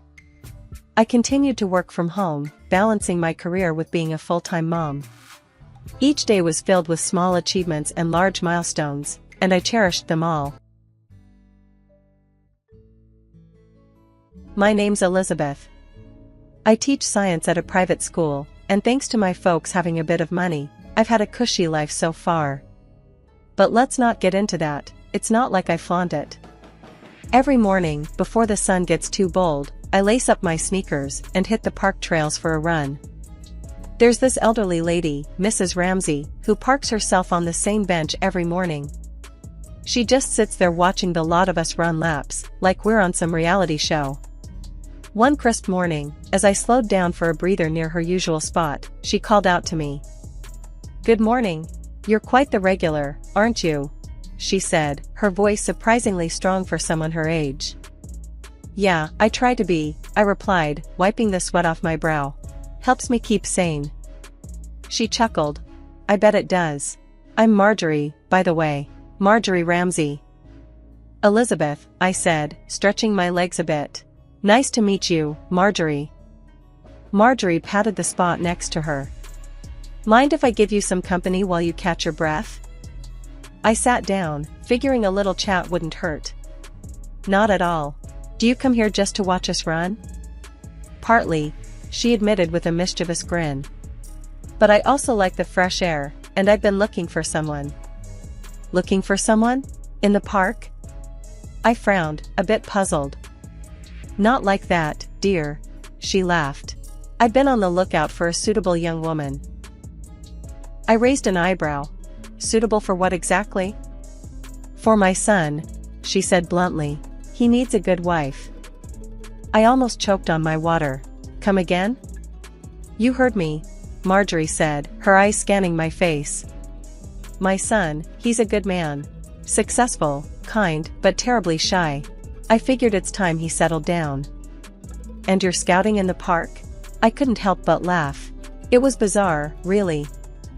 If you see what I see, dear, you'd understand. Healthy, smart women in their prime. Like you, she explained, her gaze firm yet kind. I shook my head, still amused by the absurdity of it all. So, what does this son of yours even think about his mom picking out girls for him? Marjorie shrugged. Michael trusts my judgment. He knows I just want him to be happy. I stood up, ready to continue my run. Well, good luck with that, Marjorie. It was nice meeting you. As I jogged away, her words lingered in my mind. It was definitely one of the weirder conversations I'd had. Little did I know, that wouldn't be the last I'd hear from Marjorie Ramsey or her mysterious son. Curiosity got the best of me. After that strange chat with Marjorie about her son needing a wife, I couldn't shake off the peculiarity of it all. A month passed since our park bench recruitment session, and I received a casual invitation for dinner at her place. Just a friendly dinner, with a bit of family, her message said. Why I agreed, I'll never know. Maybe I was just looking for a story to laugh about later with my friends. I dressed simple, but nice, figuring I'd blend in better if I didn't look like I was trying too hard. I drove over to the address she gave me, an old-fashioned house with a welcoming glow in the windows. Marjorie greeted me at the door with a warmth that felt genuine. Elizabeth, I'm so glad you could make it. Come in, come in. The house was cozy, filled with the scent of something delicious. She led me into the dining room where a few people gathered around a large table. Everyone, this is Elizabeth, the lovely young woman I met at the park. A man, who must have been her husband, stood up first, a big grin on his face. Pleasure to meet you. I'm Harold, Marjorie's other half. Next to him, a younger man, clearly the son, extended his hand. Hi, I'm Michael. Mom has told me quite a bit about you. His handshake was firm, his smile shy, but kind. I couldn't help but notice he wasn't what I expected.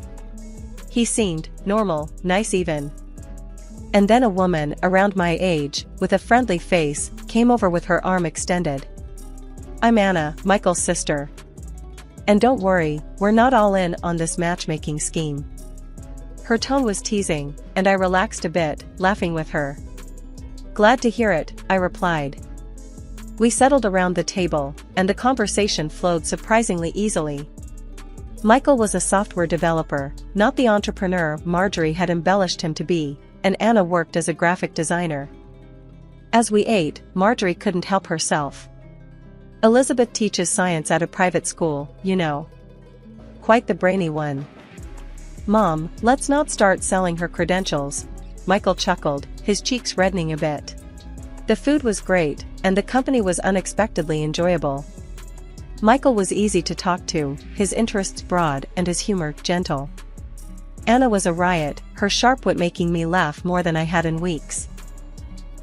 Michael helped clear the table, and I found myself helping, the two of us falling into an easy rhythm.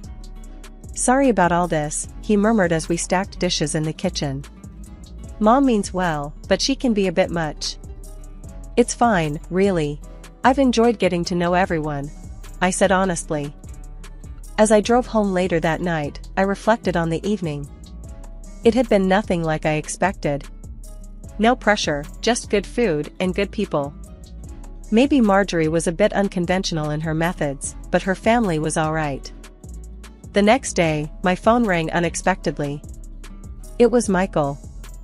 Hey, Elizabeth, he started, sounding a bit nervous. Would you like to meet up, just the two of us this time? Maybe at a cafe downtown? I was taken aback, but pleased. Yeah, that sounds great. We met up the next day, and without the family around, it was even easier to talk. We laughed a lot, shared stories, and before we knew it, a couple of hours had flown by. As we left the cafe, Michael said, I had a really good time today. Would you like to do this again? Definitely, I agreed, already looking forward to it. Driving home, I couldn't help but feel excited about what was next. Maybe Marjorie was onto something after all, even if her methods were a bit unconventional. After that coffee date with Michael, things just took off like a shot. We started seeing each other almost every other day. It wasn't anything fancy at first, just casual meetups after work, grabbing a bite or catching a movie. But it was clear, at least to me, that there was something there. Something that felt like it could turn into a lot more. One chilly evening, Michael picked me up from school. We drove out to the coast, which was his surprise plan to watch the sunset. It was pretty cold, but he brought along a thick blanket. We sat on the hood of his car, wrapped in the blanket, watching the sky change colors. It was quiet except for the sound of the waves and the occasional laugh from us. Suddenly, he turned to me, his face serious for once. Elizabeth, I've been thinking, he started, hesitating a bit. These past weeks with you have been, well, amazing. I'm not good with words, but I really like you. A lot. I smiled, feeling the warmth not just from the blanket but from what he was saying. I like you too, Michael. A lot. I mimicked his tone, and we both laughed. From then on, things just seemed to fall into place. We met each other's friends, and even though my pals were a bit skeptical at first, given how we met, they soon saw what I saw in him. Michael was straightforward, no airs about him. He liked simple things, a good burger, classic movies, and long walks. 6 months flew by, and every day felt a bit brighter than the last. I knew I was falling in love with him, not just because he was kind and funny, but because he made everything seem straightforward, no complications, just us. One evening, while we were having dinner at my place, Michael got unusually quiet. After a while, he took a deep breath, reached across the table, and held my hand. Elizabeth, these months with you, they've been the happiest of my life, he said, his voice steady but intense. I know I want to spend the rest of my life with you. Will you marry me? It wasn't a fancy proposal. No kneeling, no ring in the champagne. But it was real, it was sincere, and it was us. I didn't need a second to think it over. Yes, Michael. Absolutely, yes, I answered, my heart racing with joy. We got married quietly, just a small ceremony with family and a few friends. It was perfect, just like everything with him seemed to be. We moved into my apartment, merging our lives and belongings, which surprisingly took little effort. Settling into married life with Michael was like slipping into a comfortable rhythm we both seemed to naturally follow. Mornings were filled with quick coffees and kisses goodbye, evenings were for cooking together or sometimes just ordering in when we felt lazy. Life was good, simple, and happy. But just when I thought things couldn't get any better, I found out I was pregnant. The day I found out, I was a bundle of nerves. I waited for Michael to come home, the positive test clutched in my hand. When he walked through the door, looking tired from the day but smiling as soon as he saw me, I blurted it out. Michael, we're going to have a baby. His face froze for a second, and then a cautious smile crept up. Really? Wow, that's amazing, Liz. He hugged me, but there was a hesitancy in his voice that I hadn't expected. I brushed it off as shock. After all, it was big news. We told his parents the following weekend over dinner at their place. I thought they'd be over the moon, considering they'd dropped hints about grandkids since the day we got married. Marjorie's reaction was all smiles. "That's wonderful news, dear. Isn't that wonderful, Harold?" Harold just nodded, his usual chatty self somewhat subdued. "Yes, very good news." The enthusiasm seemed forced, and I caught Michael watching his father closely, a frown forming when he thought no one was looking. After we announced the pregnancy at a family dinner, everyone reacted more or less positively, except for Anna, who seemed visibly upset. I found a moment to talk to her after dinner. "Hey, Anna, you okay? You seemed a bit down earlier." She sighed, looking away before meeting my eyes. "It's just that. I can't have kids, Liz. Found out a while back. Even led to my divorce. It's tough seeing everyone else move on, you know?" Her confession hit me hard. Here I was, wrapped up in my own drama, not seeing her pain. I reached out, squeezing her hand. "I'm so sorry, Anna. I had no idea." She managed a small smile. "It's not your fault. I'm happy for you, really. Just takes me a bit to adjust sometimes." As my belly grew, so did the awkwardness around Michael's family. They were polite but distant, which was a stark contrast to their initial excitement about the potential for grandchildren. Michael himself was supportive but increasingly distant. His once warm cuddles now felt like he was holding back. Things got weirder with his parents too. The usual Sunday dinners became less frequent, and when we did go, Marjorie and Harold hardly asked about the pregnancy.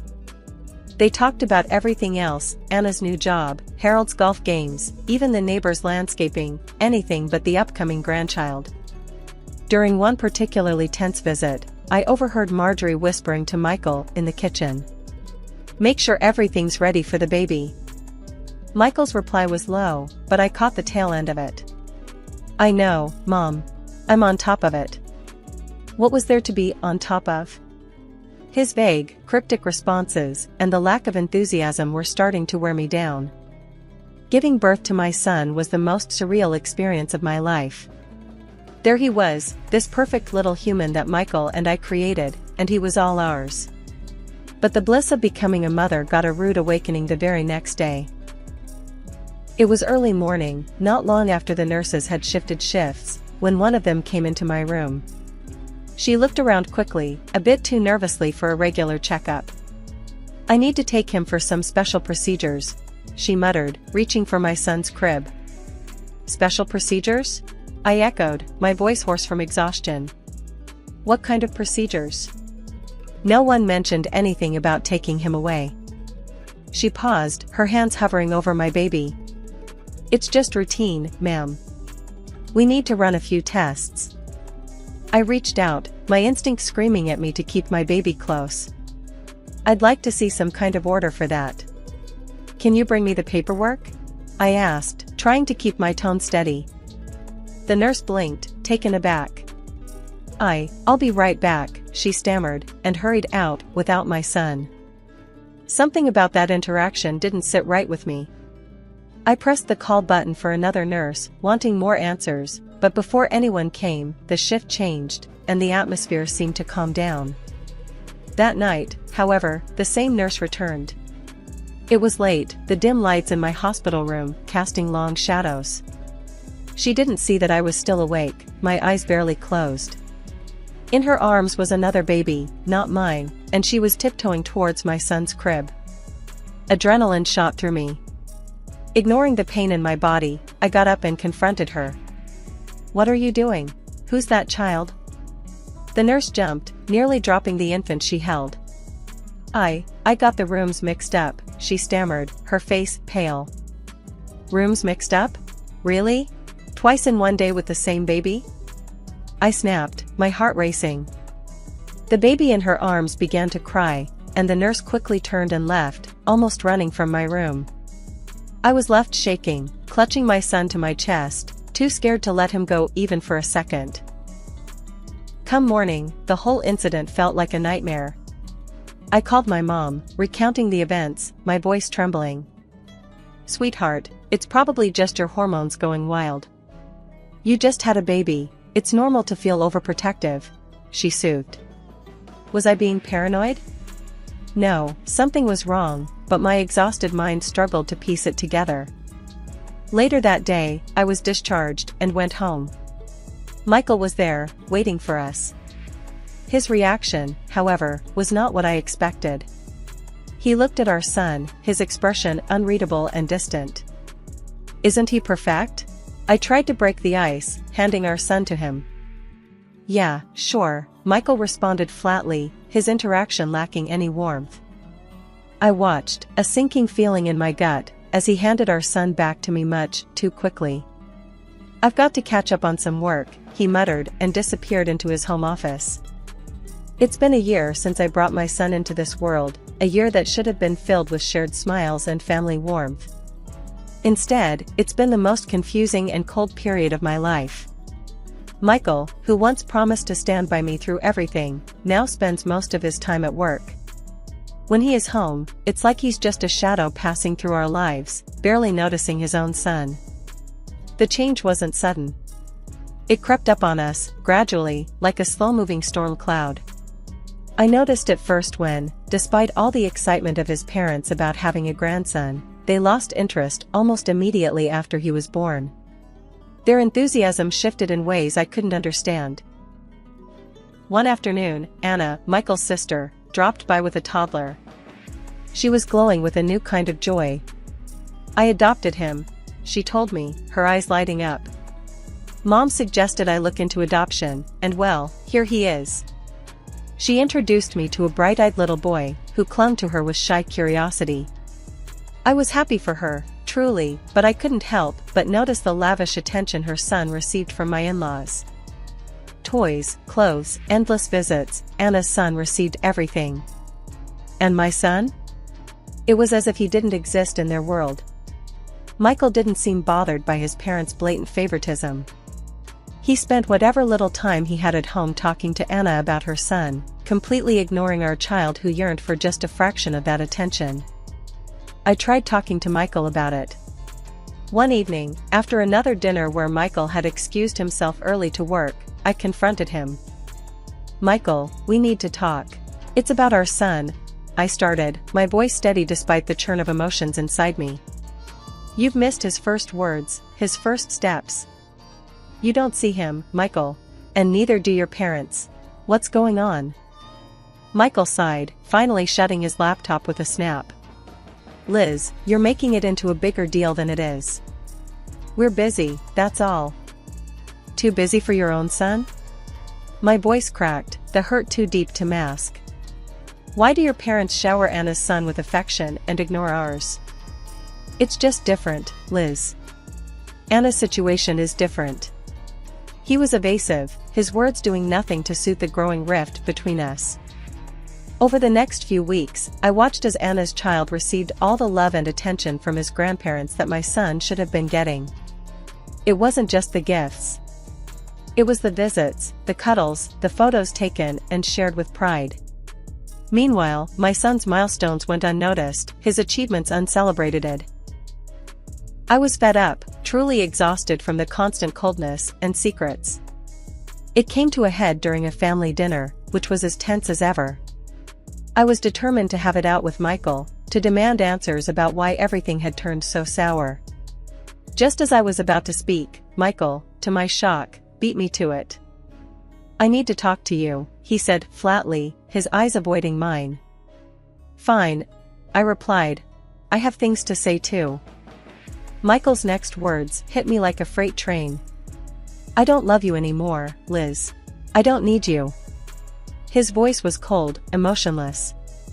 My heart skipped. "What about your son? Our son?" He laughed, a harsh, mocking sound. "I'm convinced you've been cheating. That kid isn't mine." His mother, sitting beside him, nodded her approval at his words. It was like a coordinated strike. Michael slid an envelope across the table. "Here are the divorce papers." I'm filing for a paternity test. When it shows that kid isn't mine, I'll be asking for compensation for your betrayal." I was speechless, my mind racing. Accusations of infidelity? Demands for compensation?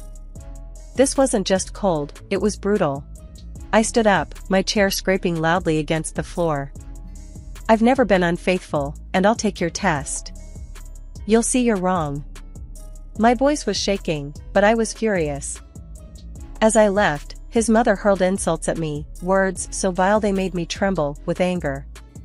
I left their house, the echo of her slurs following me out the door. Back at my place, I called my mom, who was livid when she heard what happened. "Remember that nurse incident at the hospital? Maybe it's time to dig deeper," she suggested. Taking her advice, I hired a private investigator and ordered a comprehensive DNA test, not just for Michael, but for his parents too. I needed to uncover everything, whatever the cost. A month later, armed with the results, I returned to face them. Michael, his sister, and her adopted son were all there, playing on the floor as if this was just another family gathering. His parents lounged on the couch, an air of smug satisfaction about them. Michael looked up with a sneer. "Well, what did the test show?" I opened the envelope, my hand steady despite the pounding in my chest. "The test shows a 99% probability of paternity. Michael, you are the father of our son." I let the words hang in the air, watching his face fall. "And there's more," I continued, turning to his parents. "Michael's mother is biologically related to our son. But Michael's father is not his biological grandfather." The room went silent. The color drained from his mother's face. She looked from me to her husband, who was now standing, his expression one of betrayal and fury. "You," he shouted at her. "I knew it. You've been lying for years." She started crying, her hands covering her face as she confessed to years of deceit. "This is just the surface of it," I announced, my voice ringing clear and loud. "There's an entire scheme orchestrated by none other than my mother-in-law, with the knowing participation of Michael.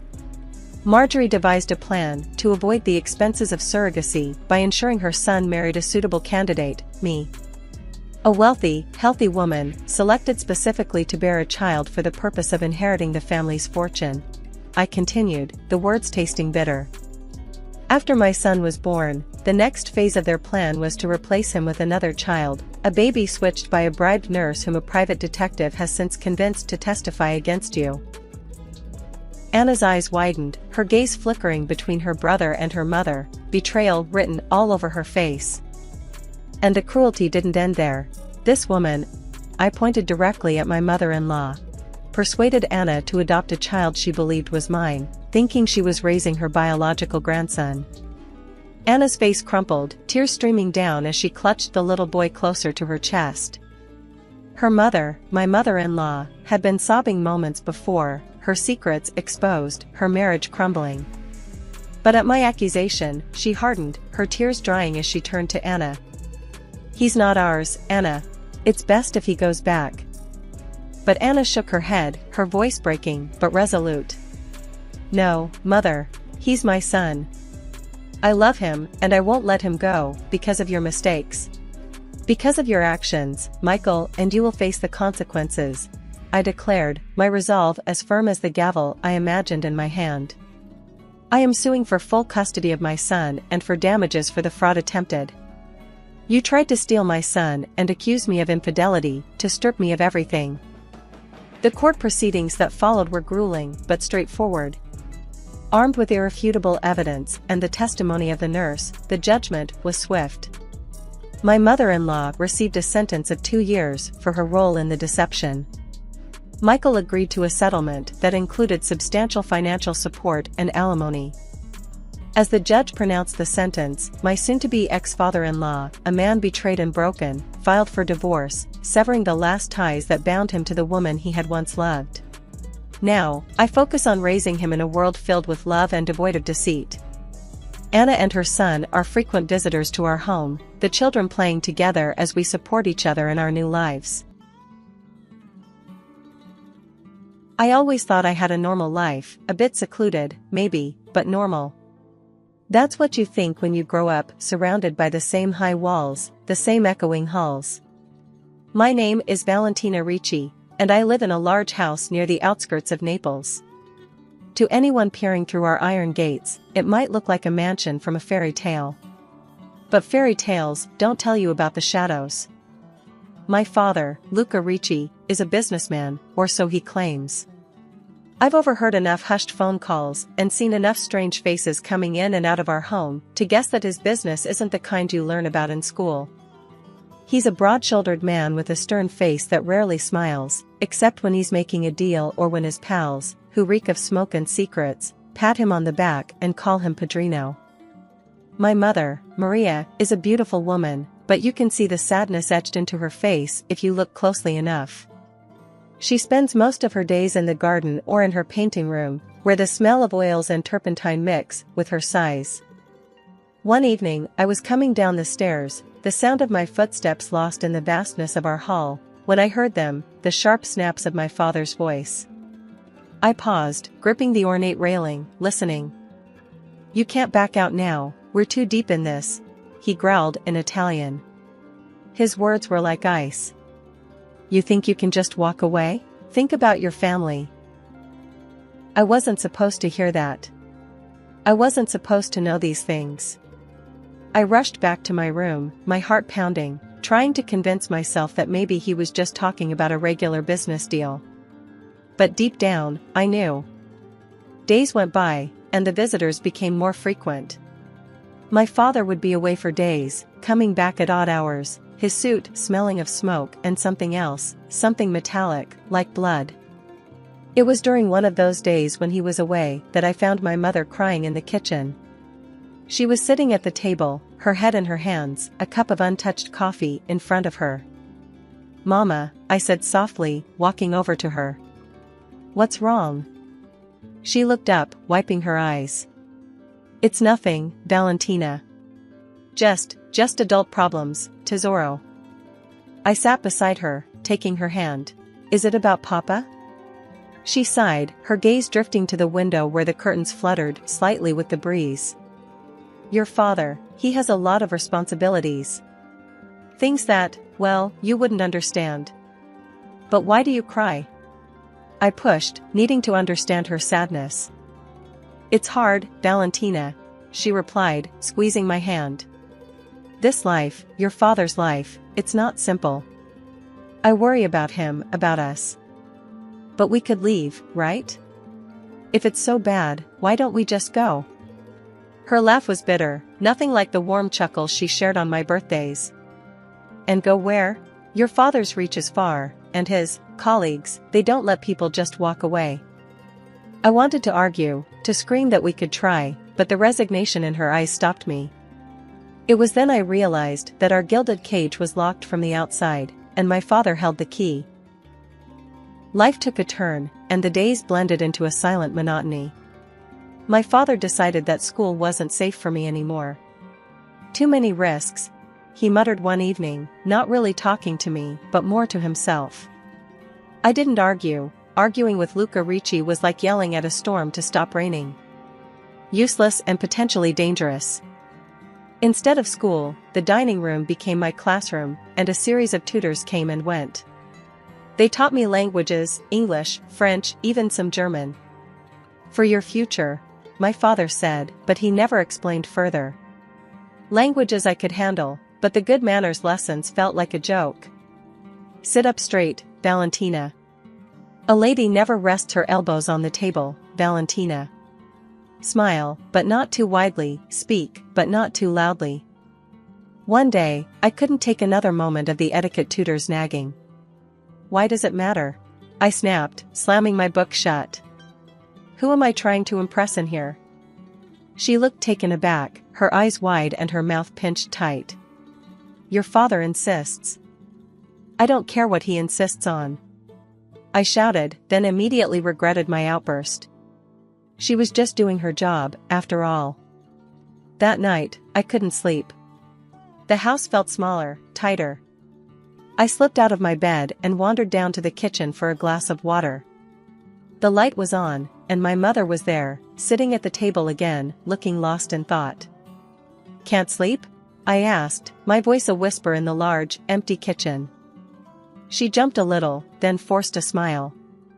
"Just some things on my mind, Valentina. What about you?" I shrugged, pouring myself a glass of water. "Just tired of all this." I gestured vaguely around. "All these rules and lessons." She sighed and patted the chair next to her. I sat down, feeling suddenly very young and very tired. "It's for your own good, they say," she murmured, staring at her own untouched tea.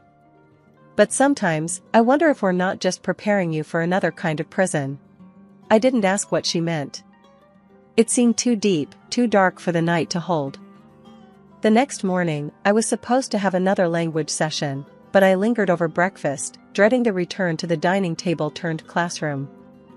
"Why do I need to learn all this?" I asked the guard who watched over the house, and sometimes over me, as if he might have an answer. He just shrugged, his face unreadable. "Orders from your father. That's all I know." And there it was again, the weight of silence, pressing down on me, suffocating and impenetrable. As I walked back to the table, the guard's steps echoed behind me, a reminder that even my complaints were monitored, evaluated, and contained within these walls. Days passed, and I grew more resentful, more suffocated by the silence and the secrets. I knew the tutors whispered about me, about my family. I saw the way they looked at me, like I was a bomb that might go off at any mention of the outside world. The days dragged on, each one blending into the next, with the same dreary sameness. I was turning 18 soon, and I could feel the walls of my home closing in on me. Something had to change, or I would suffocate in this golden prison. On the morning of my birthday, my father called me into his study, a room filled with dark wood and darker secrets. "Valentina," he began, his voice firm, "you are now of age. It's time we discussed your future more seriously." I tensed, knowing that whatever he had planned wasn't going to be something I'd like. "What about my future?" I asked, trying to keep my voice steady. He looked at me, his gaze calculating. "You will marry Giancarlo Rossi. He's a good man, comes from a strong family. This will be good for us, for our families." I felt my stomach drop. "Marry? But I don't even know him." The thought of marrying a stranger, especially one chosen by my father, made me want to run screaming from the room. "It's not a request, Valentina," he said, his voice hardening. "It's decided. You will meet him next week. Be ready." After I left his study, my mind raced with panic and fear. Marry Giancarlo? I couldn't. I wouldn't. I had to get out of here. Over the next few days, I hatched a plan. It was risky, but it was the only shot I had. I approached my father under the guise of acceptance. "Father," I said, trying to sound as meek as I could, "since I am to be married soon, could I perhaps travel to the USA? A kind of pre-wedding trip?" He regarded me suspiciously. "Why the USA?" "I want to see the world a little before I settle down," I lied smoothly. "Just a few weeks. I'll be careful. I promise." He pondered for a moment, then nodded. "Fine. But Marco will go with you. No arguments." Marco was one of his most trusted guards. The man was a mountain, silent and immovable. The challenge just got bigger, but I had no choice.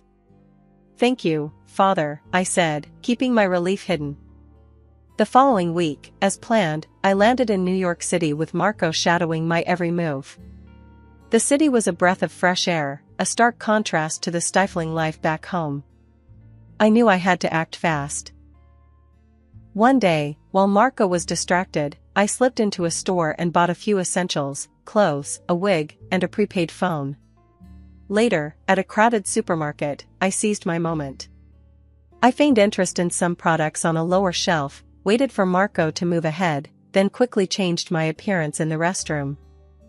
Heart pounding, I walked right out of the supermarket, another face in the crowd.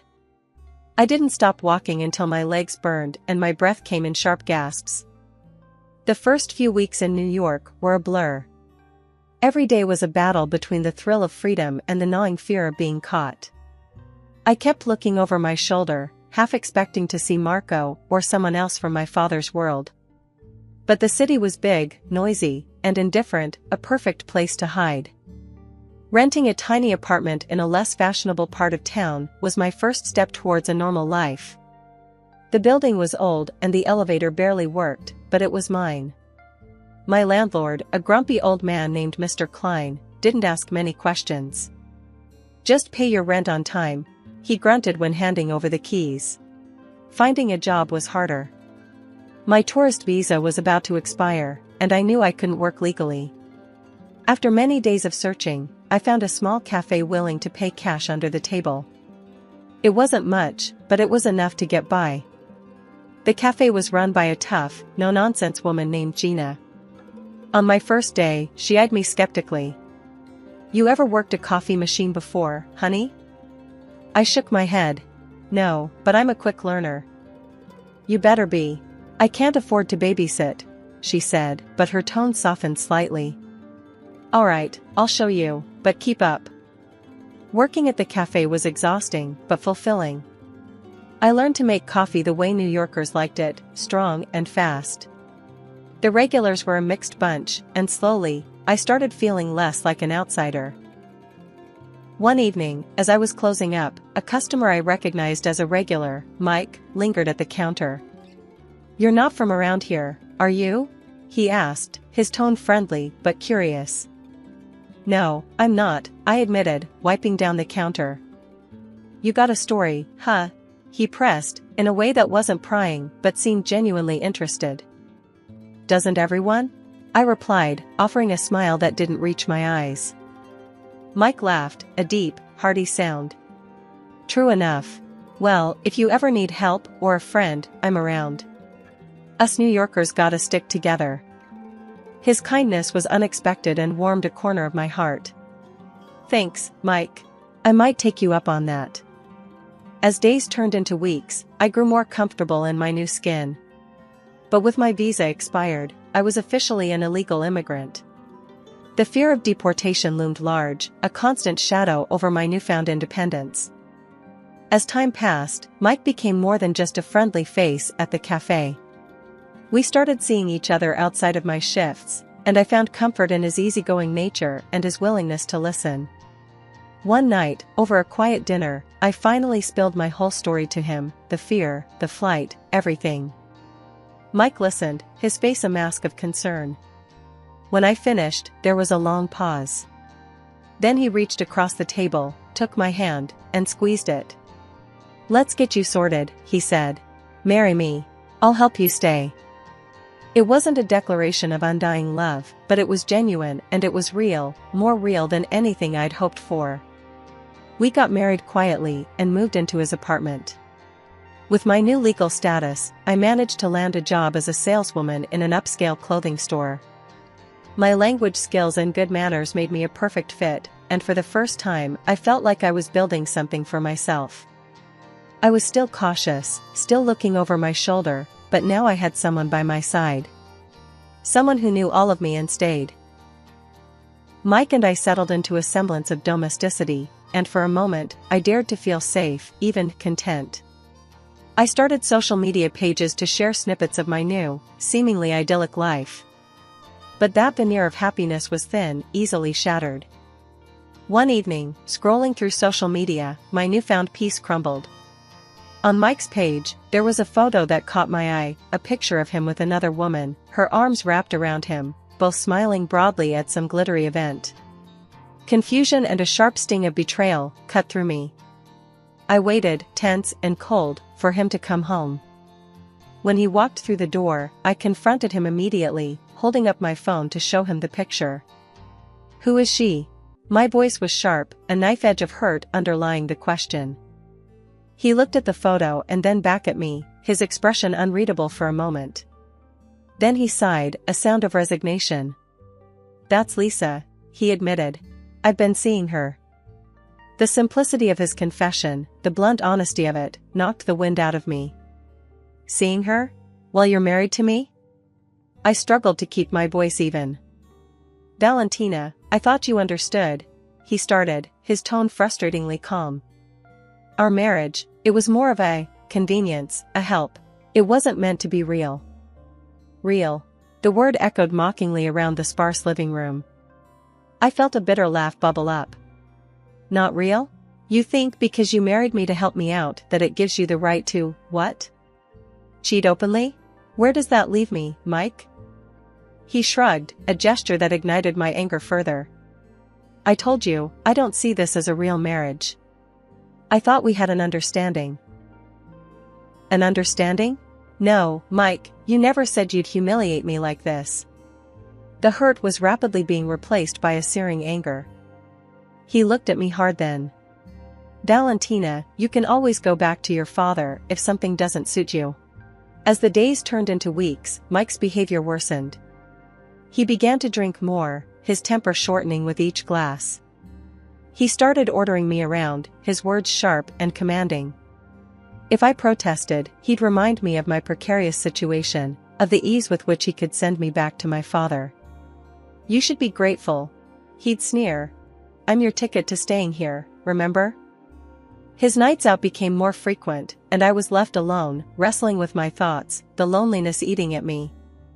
Then, one evening, he went too far. Coming home drunk, he threw a demand over his shoulder as he stumbled past me. Go sleep on the balcony tonight, I don't want to hear you moving around and bothering me. Then, one morning, as if my life needed more complication, I received a message from my father on social media. The message was cold, threatening. I know where you are. You will come home, or you will suffer the consequences. You have shamed us, running away like a coward. You will be locked away if you force my hand. I showed the message to Mike, hoping, perhaps foolishly, for some semblance of support or protection. Instead, his eyes lit up with a grotesque kind of glee. This is perfect, he said, grinning. We can use this. The idea was out of some wild crime drama, but Mike was buzzing with excitement about it. We're gonna stage your kidnapping. It's foolproof.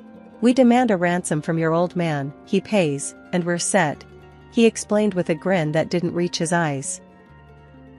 I stared at him in disbelief. You can't be serious. This is insane, I protested, the weight of the plan sinking in. We can't just pretend I'm kidnapped. What about the consequences? Mike waved off my concerns with a flick of his hand. Consequences? Val, look, your father won't ever find out it was us. We'll be long gone with the cash before anything can backfire. I tried again, my voice firm. I don't want to do this, Mike. It's wrong, and it's dangerous. But Mike wasn't listening. His mind was made up. It's too late for cold feet, he snapped. He grabbed my phone and locked himself in the bedroom, leaving me pacing the living room, feeling trapped and helpless. Hours later, he emerged with a smug look. Done, he said, showing me the message he'd sent to my father. It claimed that I had been kidnapped, and the ransom was $1 million. He even managed to take a convincing photo of me, looking distressed and weary, which he attached to the message. Mike was practically bouncing on his heels as he replied, Now we wait. Once he pays, we can finally get the hell out of here. The waiting was the hardest part. I felt like I was in a bad dream, watching the hours tick by, each minute stretching out endlessly. Mike was glued to his computer, checking the offshore account repeatedly, while I tried to stay out of his way, my anxiety mounting. Then, just a day later, Mike whooped with joy. He paid. The money's here. His delight was grotesque, as he logged into the account and showed me the balance. $1 million. It was real. This was actually happening. I'm heading to the bank first thing to get this sorted into cash. We'll need to move fast after that, he said, already grabbing his coat and keys. As the door slammed behind him, I realized that Mike, in his own way, was no different from my father. Here I was, caught between the criminal machinations of my father and the deceitful schemes of my husband. I had escaped one cage only to find myself locked in another. I was throwing my clothes into a bag when I heard Mike's car pull up outside. My heart hammered in my chest as I scrambled to destroy anything that might lead him, or worse, my father, to me. Shredding papers, deleting emails, I was a whirlwind of desperate activity. Just as I zipped up my bag, the door flew open. Mike stumbled in, his eyes glazed over from drink, a wild grin plastered on his face. He dangled his car keys in front of him. "Hey, Val, go fetch us some dinner from that Chinese place, will ya? I'm starved." His slurred words barely registered as I took the keys, my mind racing. This was my chance. Without a word, I bolted for the door, heart pounding as I slipped into the driver's seat of his car. I didn't head for the restaurant. Instead, I drove. The highway stretched out before me like a ribbon of freedom, and I pushed the car faster, watching the city lights blur past. My pulse matched the frantic beat of the tires on the road. I had no destination in mind, just a way, anywhere but here. My phone buzzed incessantly in the passenger seat, a relentless reminder of the world I was fleeing. At a red light, I grabbed it, turned it off, and tossed it into a trash can on a deserted street corner. If my father had ways of tracking me, I wouldn't make it easy for him. Hours passed as I drove, the night deepening around me. By the time I pulled into a motel in a small town I didn't know, my nerves were frayed, and exhaustion was setting in. I checked in under a fake name, paid in cash, and collapsed on the bed. Sleep was fitful, filled with nightmares of chases and captures. When morning broke, I was already awake, staring at the ceiling, trying to piece together my next move. I turned on the TV for background noise more than anything else, but froze when a news report caught my attention. Mysterious attack last night in New York City. The victim, identified as Michael Davidson, was found dead in his home, which appeared to have been ransacked by unknown assailants. The breath whooshed out of me. Mike was dead. The reality hit me like a physical blow. Whatever his faults, whatever the mess he'd dragged me into, I hadn't wished him dead. The report speculated that the attackers were searching for something, possibly related to criminal activities. I packed up in a rush, my hands shaking. I needed to get away before anyone connected me to Mike's death. As I loaded the last of my bags into the trunk of the car, a heavy weight settled at the bottom, caught my eye. It was a gym bag I hadn't noticed before. Curious and wary, I unzipped it. Inside, stacks of cash stared back at me, hundreds, thousands, $1 million in crisp bills. The ransom money. Mike must have stashed it here before coming inside last night. For a long moment, I just stared. This money was the cause of all this chaos, the reason Mike was dead, the reason my life was in ruins. But it also represented a chance to start over, to live free from my father's shadow, to compensate for years of fear and manipulation. The nagging fear of my past catching up never completely left me. I made a tough decision, one that went against my morals, but felt necessary for my safety. I underwent plastic surgery and purchased documents in a new name. It was against the law, and the guilt weighed on me, but the fear of my old life, discovering me, was stronger. I reassured myself it was a necessary evil to protect my newfound peace. Finally, I found myself drawn to a small coastal town. I rented a small apartment with a view of the ocean, the soothing sound of the waves a constant reminder of the freedom I now possessed. The first few weeks were tough. I took long walks on the beach, the salty air clearing my mind, helping me to plan. I needed a job, a way to sustain myself without dipping into the gym bag full of cash too often. One morning, while sipping coffee at a local diner, I overheard a conversation from the next table. "We're swamped at the gallery since Jenna left. Can't seem to find anyone who knows their way around handling artwork."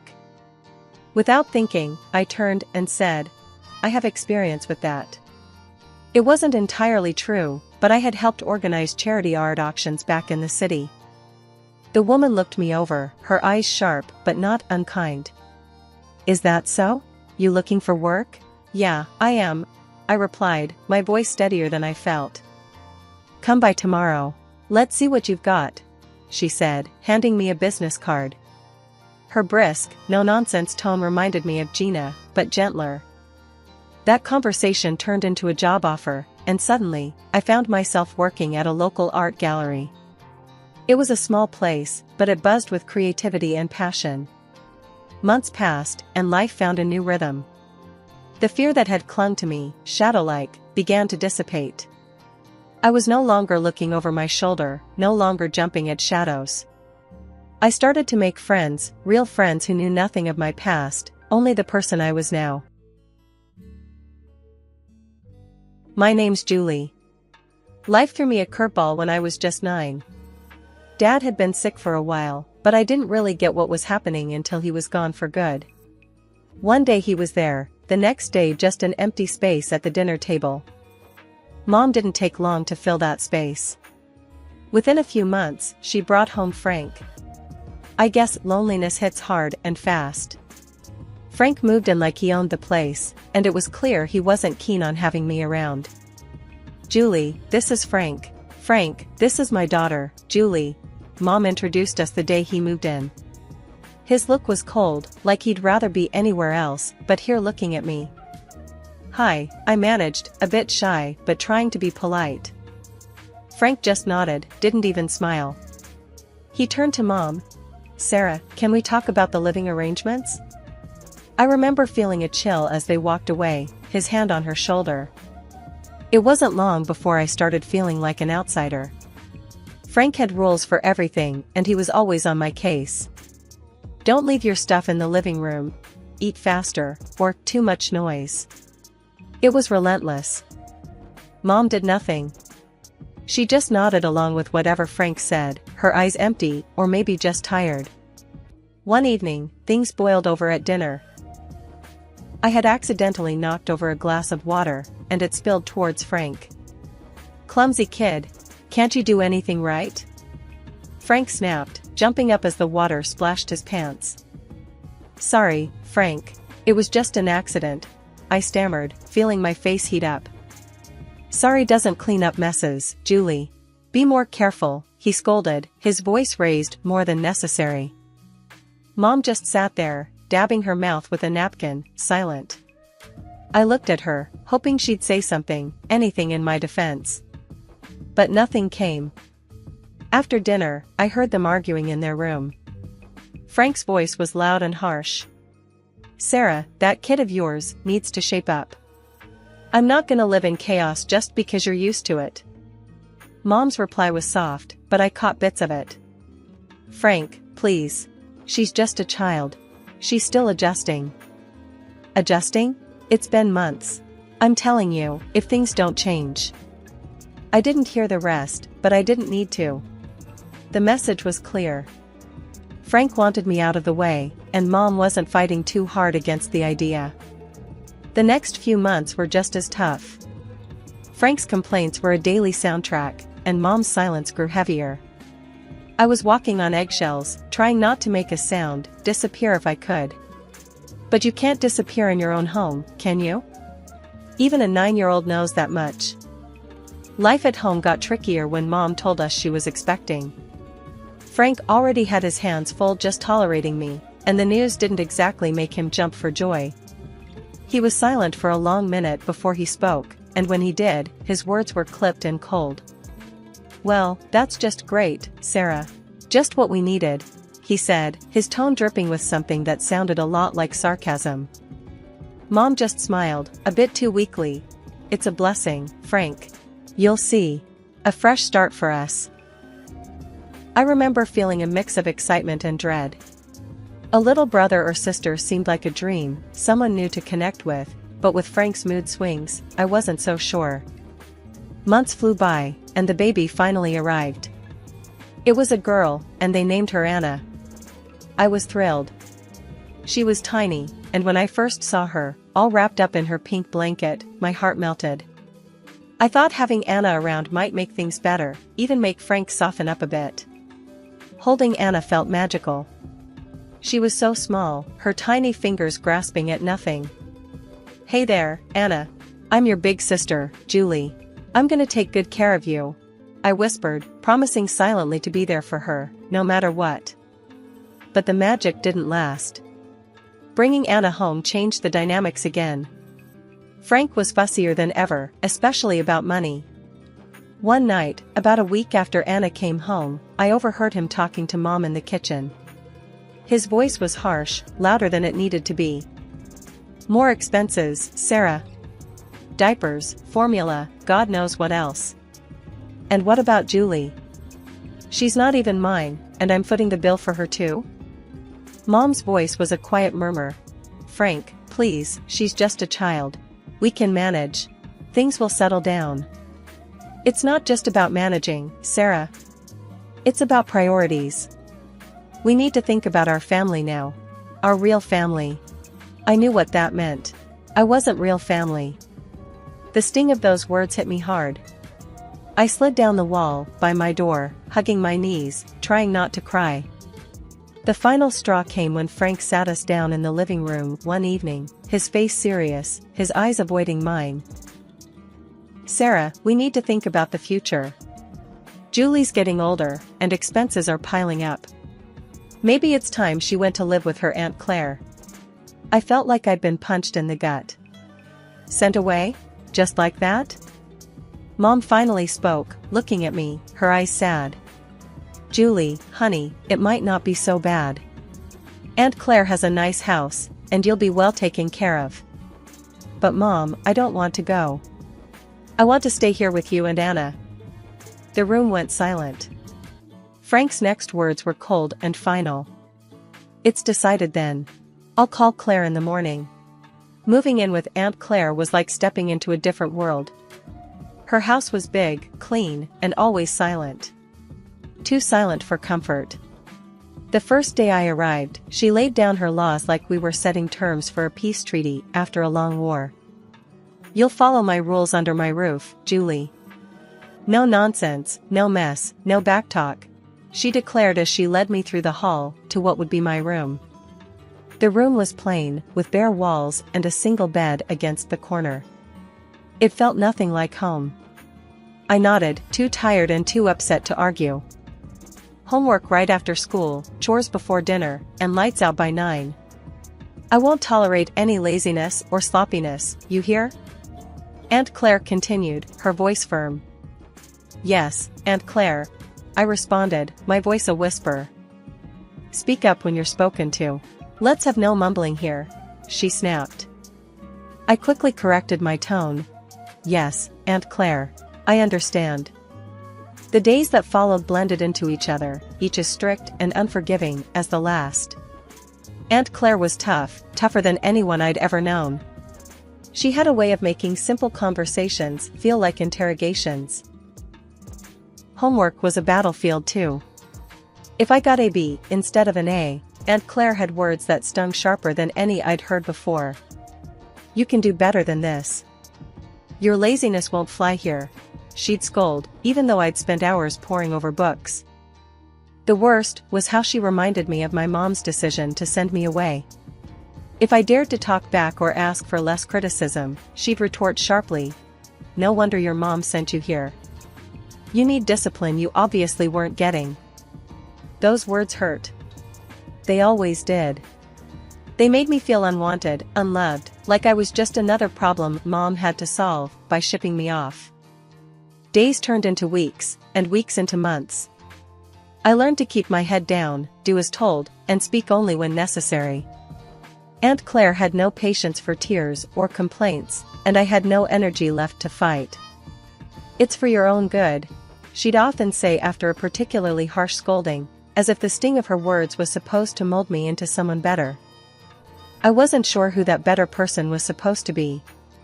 All I knew was I was getting really good at being alone, at being quiet, at not being a problem. Because in Aunt Claire's house, not being a problem was the best thing you could be. Living with Aunt Claire was suffocating, and I found myself missing my mom more each day, even though I knew she had let me go without much of a fight. One afternoon, the longing got too much. Aunt Claire was out, probably at her bridge club, and I knew I had a couple of hours at least. Her phone was always left on the kitchen counter, charging next to the fruit bowl. It seemed like my only link back to my old life.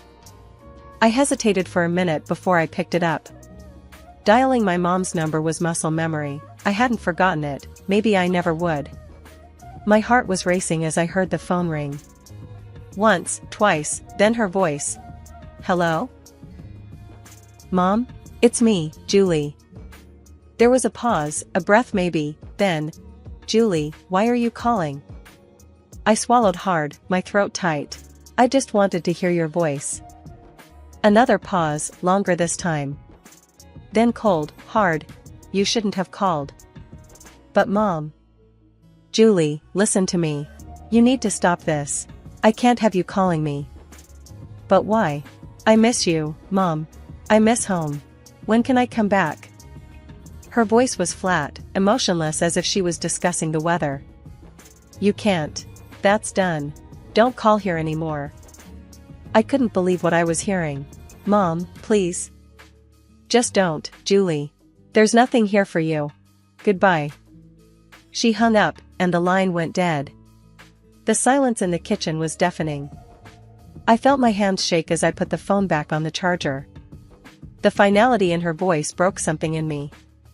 She didn't want me. She really didn't want me anymore. Tears blurred my vision as I stumbled to my room. I closed the door softly, not wanting to make any noise that might hint at my rebellion. I sat on the floor, my back against my bed, and let myself cry. The room felt smaller than ever, a box that was slowly closing in on me. About an hour later, I heard the front door open and close. Aunt Claire's voice called out, Julie? You better have finished your chores. Yes, Aunt Claire. I called back, wiping my eyes quickly with the back of my hand. I didn't want her to see any signs of weakness. Weakness was not tolerated here. I went to the kitchen to help with dinner as if nothing had happened, but inside, I was different. I felt emptier, more alone. Mom's voice, those final words, played over and over in my head. That night, Aunt Claire discovered the call log on her phone. Her face twisted into a scowl as she stormed into my room, her voice a harsh whisper that cut through the quiet. So, you took my phone to call your mother? Thought you'd go behind my back? I froze, the blood draining from my face. I just wanted to hear her voice. Aunt Claire laughed, a harsh, grating sound. And what did that get you, huh? She doesn't want you, Julie. Even you can't deny it now. Her words were like ice, and I felt them chill me to the bone. She grabbed my arm, her grip tight and painful. No more phone. No more pity parties. You're here because she doesn't want you. Remember that. The punishment was severe. More chores, stricter rules, and the cold shoulder from Aunt Claire, who made sure every day thereafter that I felt just how unwanted I was. Aunt Claire's house had become a prison, each day dragging, heavier than the last. It was clear I was nothing but a burden to her, a nuisance she tolerated only because she had to. But even that thin thread of obligation snapped one chilly morning a year into my stay. You're packing your bags today, Julie, Aunt Claire announced over breakfast, her voice stern and final. I stared at her, spoon halfway to my mouth. What? Why? Your mother stopped sending money. No money, no reason to keep you here. She replied bluntly, sipping her coffee as if we were discussing something as trivial as the weather. I felt a cold dread settle in my stomach. So, what happens to me now? She shrugged, a cold, dismissive gesture. Not my problem. You can go live with your grandmother. If she won't take you, then it's the orphanage. The thought of going to an orphanage terrified me, but the mention of Grandma sparked a tiny flicker of hope. I hadn't seen her since I was little, barely remembered her, but surely she wouldn't turn me away. Packing my bags felt surreal, like I was stripping away layers of my life at Aunt Claire's, each item a reminder of the year I'd lost. Aunt Claire drove me to Grandma's, the car ride silent except for the hum of the engine. We arrived at a modest house, smaller and cozier than Aunt Claire's imposing place. Grandma was waiting at the door, her expression unreadable. This is Julie, your granddaughter, Aunt Claire said, not bothering with niceties. I can't keep her anymore. Sarah stopped paying. Grandma looked me over, her eyes sharp but not unkind. I see. Come in, Julie. Aunt Claire didn't linger. With a brief nod, she left, her duty discarded as easily as she'd disposed of me. Inside, Grandma's house was warm, filled with the scent of cinnamon and something sweet baking. It felt welcoming, a stark contrast to Aunt Claire's sterile environment. You'll be staying in the guest room.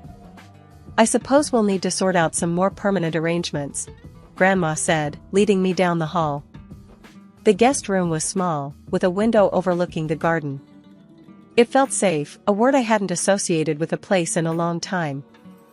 Thank you, Grandma, I said, my voice low, still unsure of my welcome. She nodded. We're family, Julie. You belong here more than anywhere else. Over the next few weeks, I adjusted to life with Grandma. It was different. She was strict, but there was a kindness to her rules, a gentleness in her reprimands. You need to do your chores, Julie. Everyone contributes here. She would remind me, but her tone was patient, not harsh. Yes, Grandma, I would respond, grateful for her fair approach. Living with Grandma, I began to heal.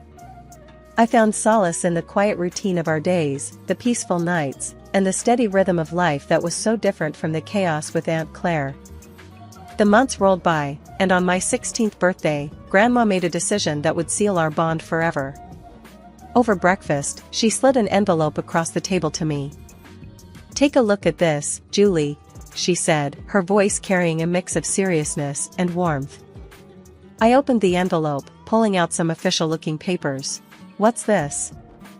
It's adoption papers, Julie. I want to adopt you. Make things official, so no one can ever make you feel unwanted again, she explained, watching me closely for my reaction. I felt a lump form in my throat. Really, Grandma? You mean it? Yes, I do. You're not just staying here, Julie. You're my family, and it's time we made that clear to everyone else too. A few weeks later, it was done. We went to court, and I officially became Julie Bennett, with a new sense of belonging that I had longed for since Mom sent me away. With Grandma's support, I started looking towards the future. She encouraged me to focus on my studies, particularly science, which had always fascinated me. You've got a sharp mind for it, Julie. You could go into medicine. How would you like that? She suggested one day as we were going over some of my school projects.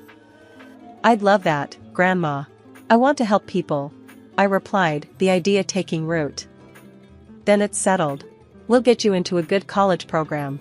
I'll support you every step of the way, she declared, her determination clear. True to her word, Grandma was there for me throughout my high school years. She tutored me in math and science, using her old-school methods that were strict but effective. You need to understand the basics, Julie. Can't skip the foundation, she'd insist whenever I struggled with complex problems. I graduated with top marks, thanks to her unwavering support. Grandma then helped me navigate the daunting college applications process. When I got accepted into a medical college with a partial scholarship, she was as proud as if she'd received the acceptance herself. We'll manage the finances. Don't you worry about that, Grandma said when I fretted over the costs. You focus on your studies. Become the best doctor you can be. Medical school was tough, but fulfilling. I was drawn to oncology, the branch of medicine that dealt with cancer. It was hard, emotionally and intellectually, but it felt right, like I was exactly where I needed to be. I completed my degree, then my internship, and finally, my residency, each step a milestone that Grandma celebrated. You're making a real difference, Julie. I'm so proud of you, she'd say, her eyes shining with pride. By the time I turned 32, I was fully established in my career as an oncologist. My life was busy but fulfilling, filled with long hours at the hospital and the satisfaction of knowing I was making a difference. Through it all, Grandma was my anchor, always there to listen and offer advice on tough days. But life, as it often does, threw another curveball my way. Grandma's health, which had been declining, took a turn for the worse. It was swift and unexpected, the kind of decline that leaves you scrambling to catch your breath. I remember coming home one evening, tired after a particularly tough day at the hospital. Grandma was sitting in her favorite armchair, looking out the window. Her voice was weaker when she called me over. "Julie, come sit with me for a bit," she said, patting the chair next to her. I sat down, taking her hand in mine. It felt fragile, like a dried leaf that might crumble under too much pressure. "I'm not going to beat around the bush," she started, her tone serious. "The doctors, they say it's not much time now. We need to talk about things, practical things." The lump in my throat grew, my eyes stung with tears. "Grandma, please." She squeezed my hand, her grip still strong. "No tears now, Julie. We've got things to sort out. You need to be ready." The next few weeks were a blur of doctor's visits, late nights, and legal paperwork. Grandma wanted to ensure everything was in order for me, that there would be no complications with her estate or her wishes. When the end came, it was peaceful. Grandma passed away in her sleep, at home, just as she'd wanted. The emptiness her passing left was palpable, a silence in the house that was too heavy to bear at times. Planning the funeral was hard. I went through her address book, calling relatives and friends. The responses were polite, some even warm, but it became clear that not many would make the effort to come. My heart ached, not just for the loss of Grandma, but for the loneliness of this farewell. The funeral day was quiet, the chapel more empty than not. I stood there, feeling oddly detached as the priest spoke about life, loss, and legacy. It didn't take long after the funeral when the past I thought I'd left behind came knocking at my door. My mother, stepfather, and their daughter, who was now 20 years old, showed up unexpectedly. My mother didn't waste any time. "Julie, you need to share the inheritance your grandmother left you," she demanded, her tone entitled. I stared at them, disbelief mixing with anger. "You left me, remember? 20 years ago, you decided I was too much of a burden." My mother's face twisted into a sneer. "Ungrateful girl. Now you're a rich doctor with an inheritance. You owe us." I laughed, the sound bitter. "Grandma adopted me. Legally, you're nothing to me now." The shock on her face was almost comical. My stepfather, ever the bully, leaned in. "You're going to regret this, Julie." As they left, I slammed the door behind them, the click of the lock sounding unusually satisfying. Standing there, my back against the door, I felt a mix of relief and renewed determination. A few days after their first visit, I was at work when I got a call from a neighbor. "Julie, it looks like your family's at your house again.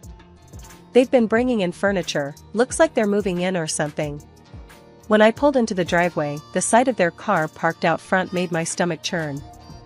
I walked in to find my mother, stepfather, and stepsister unpacking boxes in the living room, acting as if they owned the place. "What are you doing?" I demanded, trying to keep my voice steady. My mother turned around, feigning surprise. "Oh, Julie. We're just settling in. After all, this is family property." "No, it's not. This is my house, legally left to me by Grandma.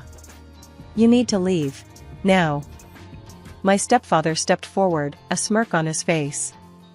"Make us. We're family, and we deserve a part of this house." I could feel the rage bubbling inside me. "You haven't been family for over 20 years. You can't just come here and claim what's mine."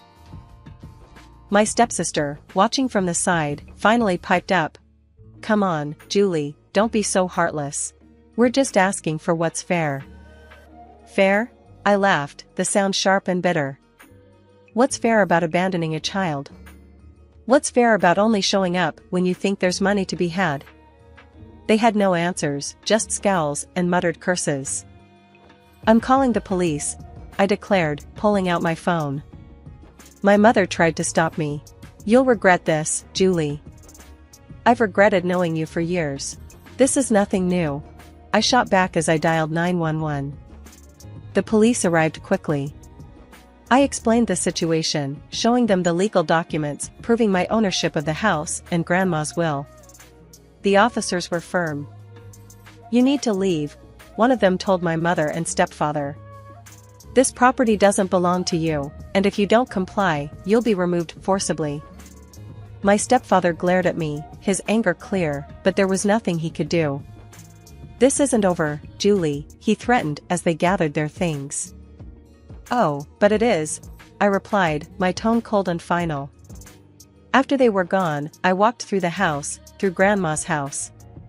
Each room was filled with memories, each corner a testament to her love and the life she had built here, a life she had fought to pass on to me. Standing in her favorite spot by the window, I made a promise, not just to her, but to myself. I would not let the bitterness of the past tarnish my future. I had fought hard to become who I was, and I would continue to fight, to honor her legacy and the sacrifices she had made for me.